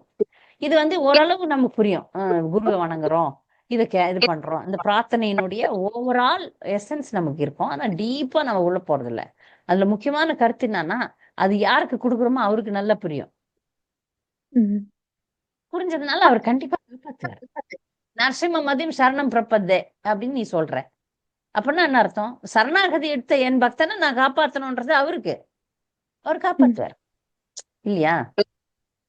ஆமா. இன்னொரு கேள்வி, சில நேரங்கள்ல வந்து மனநிலை பக்தி செய்யறதுக்கு அனுகூலமா இருக்காது, சில நேரம் மனக்குழப்பமா இருக்கும். ஆனாலும் இது ஒரு டாஸ்க் மாதிரி, சொல்லியே தீரணும், இந்த நாள்ல சொல்லியே தீரணும். எப்படி மனசால சொல்லாட்டிலும் கூட வார்த்தையால சொல்லியாவது முடிக்கணும்னு முடிக்கிறது. அது சொல்றது கூட பலன் உண்டே, அதுக்குதான் சொல்றது. அததான் இங்க சொல்ல வந்தேன். மருந்து நீ தெரிஞ்சு சாப்பிட்டீங்கனாலும் தெரியாம சாப்பிட்டீங்கனாலும் வேலை செய்யுமா செய்யாதா? ஒரு மருந்து சாப்பிடுறீங்க, மருந்து இந்த மருந்து இருக்கு, இதுல இவ்வளோ 10% இந்த மருந்து, 20% இந்த மருந்து, இந்த மருந்து இப்படி வேலை செய்யுது, அந்த மருந்து அப்படி வேலை செய்யுதுன்னு எல்லாம் தெரியல உங்களுக்கு. டாக்டர் கொடுக்குறாரு, நீங்க சாப்பிடுறீங்க, வேலை செய்யுமா செய்யாதா? வேலை செய்யும். அதே மாதிரிதான் ஸ்லோகங்களும். இதுக்கு ஒரு உதாரணம், இப்போ நடந்த ஒரு உதாரணம் சொல்றேன் கேளுங்க. ஒரு மந்திரம் இருக்கு குழந்தை பெறுவதற்கு. நான் அந்த மந்திரத்தை சொன்னேன், 108 நாள் சொல்லணும், 1008 முறை. சந்தான கோபால மந்திரம்னு பேரு. யாரோ ஒரு பெண்ணுக்கு ஏற்கனவே 2 குழந்தை இருக்கு. அந்த பெண் என்ன பண்ணிருக்கா, அவங்க தம்பி மனைவிக்கு குழந்தை வந்துடுச்சு. ஆனா அந்த குழந்தைக்கு உயிருக்கு ஆபத்துன்னு சொல்லிட்டாங்க டாக்டர்ஸ். தம்பி மனைவியின் சார்பாக இந்த அம்மா அந்த மந்திரத்தை சொல்லிட்டு 3வது குழந்தைக்கு அவ்வளவு பிரியம் இல்லை, ஆனா 3வது குழந்தை வந்துடுச்சு. நான் சொன்னேன், இந்த மந்திரம் வேத மந்திரம். அந்த அம்மா சொல்றம்மா பிராமணர்கள் சுத்தமா இருக்கிறவங்க ஜபிக்கணும், அதை நீ சொன்னீங்கன்னா கண்டிப்பா வந்துரும் தானே. சில விஷயங்கள் வந்து இப்ப நீ உனக்கு சாப்பிட்டீங்கன்னா உனக்கு பசி தீந்துரும். நீ கேட்டது பகவான் கொடுத்துட்டார், அவ்வளவுதான். நீ கேட்கற யாருக்கு இதுல மட்டும் ஒரு விஷயம் இருக்கு. சில மந்திரங்கள்ல அவங்கவுங்களுக்கு வேலை செஞ்சிடும். இப்ப நான் அவங்களுக்காக வேண்டேன் அப்படின்னும் போது அது அந்த இந்த மந்திரம் ஓதுற பிராமின்ஸ் பண்ணலாம். அவங்க சங்கல்பம்னு ஒரு மந்திரம் இருக்கு, இவங்களுக்காக நான் அதை பண்றேன் அப்படின்னு சொல்லிட்டு. அதனால கவனமா இருக்கணும். வேலை செய்யும் மந்திரங்கள்லாம், நீங்க தெரிஞ்சு சொன்னாலும் தெரியாம சொல்லினாலும் வேறுமோ. ஸ்ரீகிருஷ்ண சரணம் மாமா கண்டிப்பா வேலை செய்யும். ஸ்ரீகிருஷ்ண சரணம் மாமா. நன்றி சரண்யா மேடம். சரண்யா ட்ரை பண்றீங்களா? டைப் அடிச்சிங்களா? சாட் பாக்ஸ்ல டைப் அடிங்க, உங்க வால்யூம் சரி. சொல்லுங்கம்மா. கேக்குதுங்களா மாதாஜி? கேக்குது. ஹரே கிருஷ்ண மாதாஜி. நம்ம பக்தர்கள்னு சொல்லிட்டு கரெக்டா யாரெல்லாம் பக்தர்கள், தீட்சை வாங்கினவங்க தான் பக்தர்களா இல்ல தீட்சை வாங்காம இருந்தாலும் பக்தர்கள்? உங்களுக்கு ஒரு அடிப்படை அறிவு வேணுங்க. அடிப்படை அறிவு வேணும். பக்தினா என்னன்றது அடிப்படை அறிவு இருந்தா யாரோட நீங்க சேர்ந்துக்கலாம்ன்றத பத்தின ஒரு ஞானம் உங்களுக்கு கொடுக்கப்படும். இப்போதைக்கு நீங்க வந்து தீட்சை பெற்று பக்தியில பிறழாமல் இருக்கக்கூடியவங்களோட சேருங்க. அப்புறம் படிப்படியா நீங்க வளரும் போதுதான் இந்த வித்தியாசத்தை உங்களால உணர முடியும். இது ஒரு அனுபவ அறிவு தான். அப்படியே இன்னைக்கே நான் இந்த கிளாஸ்லயே உங்களுக்கு இதை விளக்க முடியாது. பக்தர்களுடைய தரம் புரிந்து கொள்வதற்கு கூட வந்து உங்களுக்கு நீங்க ஒரு ஸ்டாண்டர்ட் லெவல்ல இருக்கணும், அப்பதான் உங்களால முடியும். அதனால நீங்க வந்து அங்கீகரிக்கப்பட்ட பக்தர்களோட சங்கம் வையுங்கள். நீங்க எவ்வளவு கஷ்டப்பட்டு இந்த கிளாஸ்ல சேர்ந்தீங்கன்னு தெரியும். என் நம்பர் உலகம் ஃபுல்லா இருக்கு. நீங்க இஸ்கான் வேலூர்ல கேட்டிருந்தீங்கன்னா கூட கொடுத்துருப்பாங்க. நீங்க அப்படியே நினைச்சீங்க இவங்க கிட்ட கேட்டாதான் என் நம்பர் கிடைக்கும்னு கேட்டீங்க. எங்க அப்பா கிட்ட கேட்டிருந்தா கொடுத்துருப்பாரு. இவ்வளவு டிலே பண்ணிட்டீங்களே. நான் வருஷம் வரேன் வேலூருக்கு, ஒரு நாள் வந்து என்ன பார்த்திருக்கலாம். எனிவே சங்கம் உங்களுக்கு இப்பதான் கொடுக்கணும்ட்டு விதி போல் இருக்கு. இனிமேல் விடாதீங்க. இந்த வகுப்புகளை தொடர்ந்து கடைபிடிங்கள். பக்தியில நீங்க நல்லா முன்னேறுவீங்க. உங்க பாவம் நான் உங்களுக்கு குரு பரம்பரை வாங்கிட்டு வச்சுட்டு வந்துட்டேன். ஏன்னா உங்களை பிரதிநிதம் பண்ணாங்க பாருங்க, அவங்க ஒரு பெரிய பக்தர் இல்லை. அவங்களுக்கு அவங்க ஸ்டாண்டர்ட் இருந்தான்னு எனக்கு தெரியும். அதனால அவங்க சொல்றதை நான் சீரியஸா எடுத்துக்கல. இதுதான் உண்மை. இல்லைன்னா நீங்களே என்ன நேர்ல கேட்டிருந்தீங்கன்னா தலைகீழா நின்னாது உங்களுக்கு கூரியராது பண்ணி வச்சிருப்பேன். இப்ப கூட ஒண்ணும் இல்லை, அட்ரஸ் அனுப்புங்க, உங்களுக்கு குரு பரம்பரையை அனுப்பிச்சிடுறேன். பாகவதம் அனுப்ப முடியுமா? பாகவதம் வந்து அனுப்புறதுக்குன்னே பக்தர்கள் இருக்கிறாங்க. நீங்க பணம் தர தயார். நான் தமிழ்லையா? உங்க அட்ரஸ் அனுப்புங்க, அனுப்பக்கூடிய பக்தர்களை உங்களுக்கு அனுப்ப சொல்லிடுறேன். தமிழ்ல தானே வேணும்? சரி, நீங்க என்னோட வாட்ஸ்அப்ல தொடர்பு கொள்ளுங்கள். நீங்க தான் தொடர்புல தானே இருக்கீங்க, நான் உங்களுக்கு பேசுறேன். சரியா? உங்கள் ஆர்வத்துக்கு ரொம்ப நன்றி. விமலாங்கி நாராயணி மாதாஜி.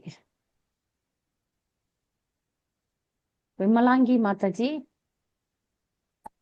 மாதாஜி தண்டவத் பிரணாம் மாதாஜி. பிரணாம் மாதாஜி. சொல்லுங்க, கேளுங்க. பகவான் வந்து எதையும் கேட்க கூடாது அப்படிங்கிற ஒரு ஒரு எப்படி சொல்றது, எதுவுமே அவர்கிட்ட கேட்க கூடாது மாதாஜி. கோலோக பிருந்தாவனம் போகணும், என்னைய கூட்டிட்டு போங்க அப்படி எதுவும் சொல்லக்கூடாது. பக்தி ஒண்டிதான் பண்ணணும், அவருக்கு சேவா மட்டும்தான் பண்ணணும் அப்படின்னு சொல்றாங்க. ஒரு கருத்து இருக்குல்ல, அந்த கருத்துக்கு எல்லாரும் வந்துட முடியாது. சொல்லுங்க. என்னன்னா நாம வந்து நம்மளுக்கு நிச்சயம் அடுத்த பிறவி ஒண்ணு அப்படின்னு இருந்துச்சுன்னா பக்தர்கள் வீட்டுல வந்துட்டு ஒரு எறும்பாவது பிறக்கணும், செல்வந்தர் குடும்பத்திலயோ பிராமண குடும்பத்திலயோ பிறக்க வச்சிடாதீங்க, நல்ல ஒரு டிவோட்டி குடும்பத்துல வந்து பிறக்க வைங்க அப்படின்னுதான் ப்ரேயர் பண்ணணும் அப்படின்னு சொல்லியிருக்கிறாங்கல்ல மதாஜி. அதுதானே மதாஜி? அது என்ன மதாஜி ப்ரேயர் பண்றது? ஹரே கிருஷ்ண மதாஜி. இப்ப இந்த அதாவது நம்ம எதுவும் கிருஷ்ணரை கேட்க கூடாது அப்படின்னு ஒரு கருத்து இருக்கு. இன்னொரு கருத்து இருக்குது, அப்படியே நீங்க ஏதாவது கேட்டீங்கன்னா பக்திக்கு சம்பந்தமா கேளுங்க, அவ்வளவுதான். என் பக்தி வளரணும்னு கேளுங்க. அப்ப பகவானே, இது ஒரு பக்தன் பக்தி வினோத் தாக்கூர் தான் இந்த மாதிரி வேண்டாரு. நான் ஒரு நாயா பிறந்தா கூட ஒரு பக்தனுடைய வீட்டுல நாயா பிறக்கணும்னு கேட்கிறாரு. ஏன்னா ஒரு பக்தன்றவன் நாயை கூட நல்லா வச்சுப்பாரு, நாய்க்கு கூட பக்தியை கொடுப்பாரு. அது நம்ம பார்த்திருக்கோம் சைத்தன்ய சரிதாமிர்தத்துல. சிவானந்த சேவன் ஒரு நாயை கூட கூட்டின்னு போறாரு பூரிக்கு, எங்க மாயாப்பூர்ல இருந்து பூரிக்கு. கரெக்டா சைத்தன்ய மகாபிரபுவை பார்த்து அந்த நாய் உயிரை விடுது. அப்ப அந்த நாயை முன்னேற்றிட்டார். அதனால பக்தி வினோத் தாக்கூர் சொல்றார், எனக்கு நாய் பிறவி கூட பெட்டரு, நீ போய் என்ன இந்திரன் ஆக்கிட்டீன்னா மறந்துடுவேன் கர்வத்துல. எனக்கு சொத்து சுகம் புகழ் பெருமை இந்திர பதவி இதெல்லாம் விட எனக்கு நாய் பிறவி பெட்டரு எங்க பக்தர்களுடைய வீட்டுல. இது பகவானுக்கு சொல்ல வேண்டிய அவசியம் இல்லை. இது பக்தனுடைய தூய மனநிலை. ஏன்னா பக்திக்கு அனுகூலமான விஷயங்களை தவிர பக்தன் வேற எதையும் யோசிக்கிறது இல்லை. அதனால பிரார்த்தனையும் வந்து பக்தியும் பக்த சங்கமும் இது ரெண்டு தான் பக்தன்களுடைய பிரார்த்தனையில நீங்க பார்க்கலாம். கேக்குறாங்க பகவான் கிட்ட பக்தர்கள் வரம் கேக்குறாங்க. என்ன வரம் கேக்குறாங்க? பக்த சங்கத்தை கேக்குறாங்க, பக்தி தொண்டை கேக்குறாங்க. குலசேகர ஆழ்வார் என்ன கேக்குறாரு? மத் ஜன்மக பலமிதம் அது கைத்தபாரே மத் பிரார்த்தனீய மத் அனுகிரக ஏஷ ஏவ தத் பிருத்திய பிருத்திய பரிசாகர பிருத்திய பிருத்திய பிருத்திய ஸ்தேதிமாம் ஸ்மரலோகநாதா. நான் வந்து உங்களுடைய தொண்டனுக்கு தொண்டனாக தொண்டனுக்கு தொண்டனாக தொண்டனுக்கு தொண்டனாக எப்போதும் இருக்கணும்னு கேட்கிறாரு.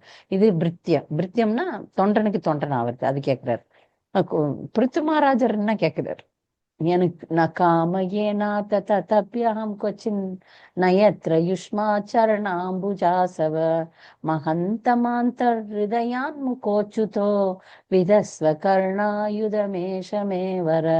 எனக்கு வேற எதுவும் இந்த வேற நான் காமையே, எனக்கு வேற எந்த காமம்னா ஆசை கிடையாது. என்ன ஆசை கிடையாது? இதை பண்ணோம் அதை பண்ணோம், அஷ்டாங்க யோகம் பண்ணோம், சாங்கிய யோகம் பண்ணோம், ஞானத்தை வளர்த்துக்கணும், அதெல்லாம் இல்லை. எனக்கு என்ன வேணும்னா எனக்கு 10 லட்சம் காதுகள் கொடுங்கள், தூய பக்தர்களிடமிருந்து கேட்க வேண்டும். அப்போ பக்தர்களுடைய பிரார்த்தனை எல்லாம் கேட்கறது எதுக்கு? என்ன கேட்கறாங்க? பக்தியே கேட்கறாங்க, பக்த சங்கத்தை கேட்கறாங்க. அது நல்லது தானே. ஏதோ ஒண்ணு கேட்கணும், பக்தியும் பக்த சங்கத்தையும் கேட்கலாமே. புரியுதா? துன்பத்தை கேட்கறாங்க குந்தி மகாராணி, துன்பத்தை கொடு கிருஷ்ணா அப்படின்னு. இதெல்லாம் வந்து பக்தியினுடைய பரவச நிலைகள்னு சொல்லிக்கலாம். பக்தர்கள் பகவான் கிட்ட அந்யோன்யமா பேசுகிறாங்க. அது சரியா பேசுறாங்கன்னு நான் சொல்றேன். யான் போய் இந்திரலோகமாலும் அச்சுவை பெறணும் வேண்டேன், அது கூட வேணாம் எனக்கு. என்ன வேணும்? அரங்கமா நகருளானே, திரு ஸ்ரீரங்கத்துல இருக்கிற ரங்கநாதரை நான் தொழுதன்னா போதும். கேட்க வேண்டாம், கேட்க மாட்டேன், அப்ப நான் எதுவும் கேட்க மாட்டேன் அப்படின்னு வீராப்பு பேசல. பௌதிகமான விஷயங்களை கேட்கல, துன்பங்கள்ல இருந்து விடுதலைய கேட்கல. ஆனா எப்போதும் பக்தி தொண்டு செய்ய வேண்டும் அப்படின்னு கேட்க. அப்ப இன்னைக்கு லெக்சர்ல போனோன்றத பத்தி பேசிட்டீங்களே, அந்த நாராயண ஸ்மிருதியை கேட்கணும்னு அதை விரும்புறது தப்பு கிடையாது. அந்த நாராயண ஸ்மிருதி அப்ப மரண நேரத்தில் பகவானை நினைக்கணும் அப்படின்னு நினைக்கிறது தப்பு கிடையாது. அதுக்கு ஆசைப்படுறது தப்பு கிடையாது. பௌதிக விஷயத்துக்கு ஆசைப்படுறோம். நான் செத்து போனா கோடான கோடி பேர் வந்து ஜெய சொல்லணும்னு ஆசைப்படுறோம். நிறைய பேருக்கு இந்த மாதிரி ஆசை உண்டு. நான் செத்து போனா என் பணத்தை எடுத்துன்னு போய் மெரினா பீச்ல நடுவுல வச்சு சமாதி கட்டி கீதா கோவிந்த தாசி இது அது வந்து 1000 பேர் தினமும் வந்து மாலை போடுங்கன்னு ஆசைப்படுறோம்.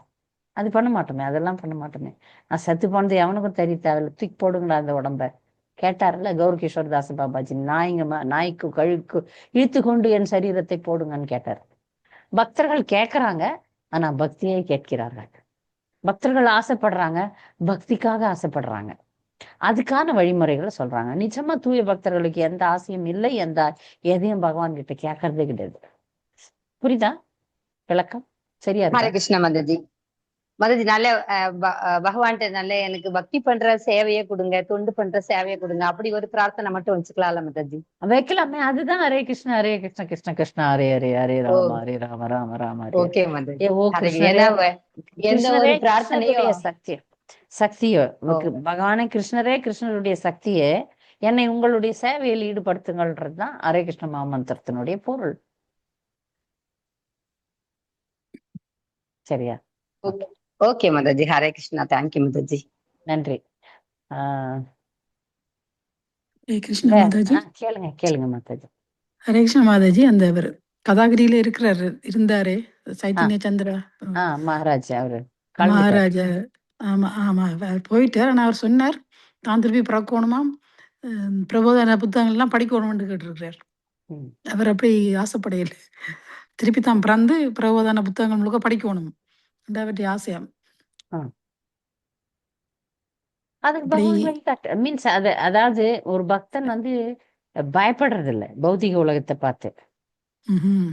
புரியுதுங்களா? பௌதிக உலகத்தை பார்த்து பயப்படுறது இல்லை. அவங்க பக்தர்களா இருக்கும்போது பக்தி தோண்டு செய்யணும் போது எங்க பிறந்தாலும் பிரச்சனை கிடையாது. ஆனா நம்மள மாதிரி ஆளெல்லாம் நான் இங்க இருந்து நான் பக்தியை மறந்துட்டேன்னா அப்படின்னு ஒரு பயம் வர்றதுனாலதான் நம்ம கேட்கிறோம் ஆன்மீக உலகத்தையே கொடுத்துரு அப்படின்ட்டு. ம்ஹும்.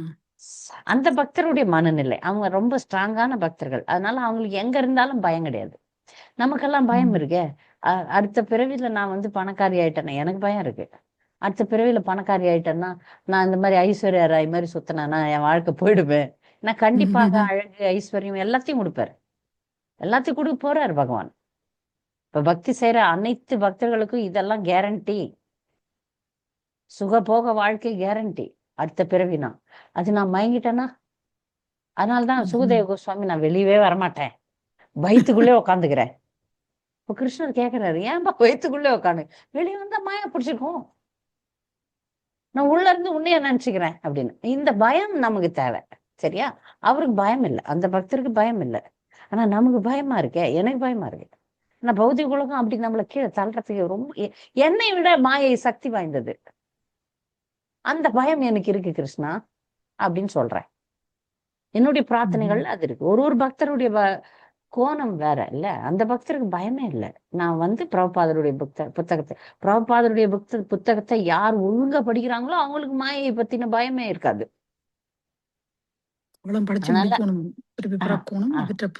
இல்ல நாம வந்து அதான் நம்மளும் நல்லா படிக்கலாம். தினமும் பிரபுபாதருடைய புத்தகங்களை படிக்கணும். பிரபுபாதர் நிறைய இடத்துல சொல்லியிருக்கிறார், நான் எழுதல, கிருஷ்ணர் எழுதி வச்சார் என்ன அப்படின்ட்டு. அதனால கிருஷ்ணருடைய வார்த்தைகள் தான் பிரபுபாதருடைய புத்தகங்கள். அதனால அவரை போல் நாம் இப்ப நமக்கு டைம் இருக்குல்ல, படிச்சு முடிப்போம். நன்றி. அவற்றை புத்தகங்கள் படிக்கிறதுக்கு ஒரு பிறவி போதாதான், பிரபோதான புத்தகங்கள் படிச்சு முடிக்க. அங்க போய் கூட நம்ம படிக்கதான் போறோம் மாதாஜி. வைகுண்டத்துல என்ன பண்ண போறோம்? வைகுண்டத்துல சதா சர்வ நேரமும் பாகவத பாராயணம் தான் பண்ண போறோம். இங்க செய்யக்கூடிய அனைத்து தூய பக்தி தொண்டு வேலைகளையும் அங்கு தொடர்த்தான் போகிறோம். அங்க இன்னும் சக்தி வாய்ந்த முறையில செய்ய போறோம். அங்க துன்பம் மைனஸ், அங்க எதுவுமே கஷ்டமே இல்லை. அங்க கஷ்டம் இல்லைன்ற வாழ்க்கையை நம்மால கற்பனை கூட பண்ண முடியாது. அது ஒரு விஷயம் இருக்குது. இங்க மாயைன்னு ஒண்ணு இருக்கு, அங்க மாயெல்லாம் கிடையாது. அதனால நம்ம சாமானியமான பக்தர்களான நாம வந்து பயப்படுறோம். திரும்பி வந்தோம்னா மாயை பிடிக்குமே, மாயை சக்தி வாய்ந்தது அப்படின்ட்டு. எனவே அவனை சென்று அடைவதற்கான பிரார்த்தனை இல்லை, முயற்சி. கொடுக்கறதும் கொடுக்காததும் அவனுடைய விருப்பம். அதுலயும் நாம வந்து கட்டுப்பாடு ஒண்ணும் வைக்க முடியாது பகவான் கிட்ட. ஆனால் முயற்சி செய்யும் பக்தனை பகவான் கைவிடுவதே இல்லை. அது கேரண்டி. எப்பவுமே பகவான் கைவிட மாட்டார். சரியா? அதனால தூய பக்தியை தான் நம்ம விரும்புகிறோம், பகவானை தான் விரும்புகிறோம்ன்ற பட்சத்துல இடைவிடாமல் அவருடைய நாமத்தை ஜெபிப்போமாக.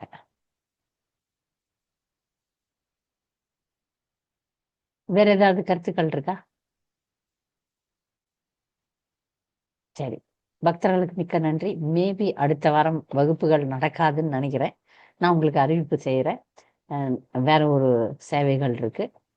இல்லைன்னா ஞாயிற்றுக்கிழமை மட்டுமாவது வகுப்பு கண்டிப்பா நடக்கும். வாஞ்சா கல்பதரு பிரபு எதை சொல்றீங்களா? மாதாஜி நான் தான் மாதாஜி, நானும் ரங்கநாதன் பிரபு சாரதா பவன். அந்த மனம் பத்திட்டு அந்த இது ஸ்லோகம் அனுப்பித்தாங்க மாதாஜி. கைப்பற்றியா மனம் உயர்வர உயர்நலம் அனுப்பிச்சிடுறேன் மாதாஜி. கண்டிய நரசிம்மரம் அனுப்பணும் பாக்கி இருக்கு, நான் அனுப்பிடுறேன். 2 ஸ்லோகமும் அனுப்பிச்சிடுறேன். ஓகே மாதாஜி. வாஞ்சா கல்பதரு பச கிருபா சிந்துபியவச்ச பதிதானம் பாவனேபியோ வைஷ்ணவேபியோ நமோ நமः. ஹரே கிருஷ்ணா. ஹரே கிருஷ்ணா. தேங்க்யூ மாதாஜி. ஹரே கிருஷ்ணா.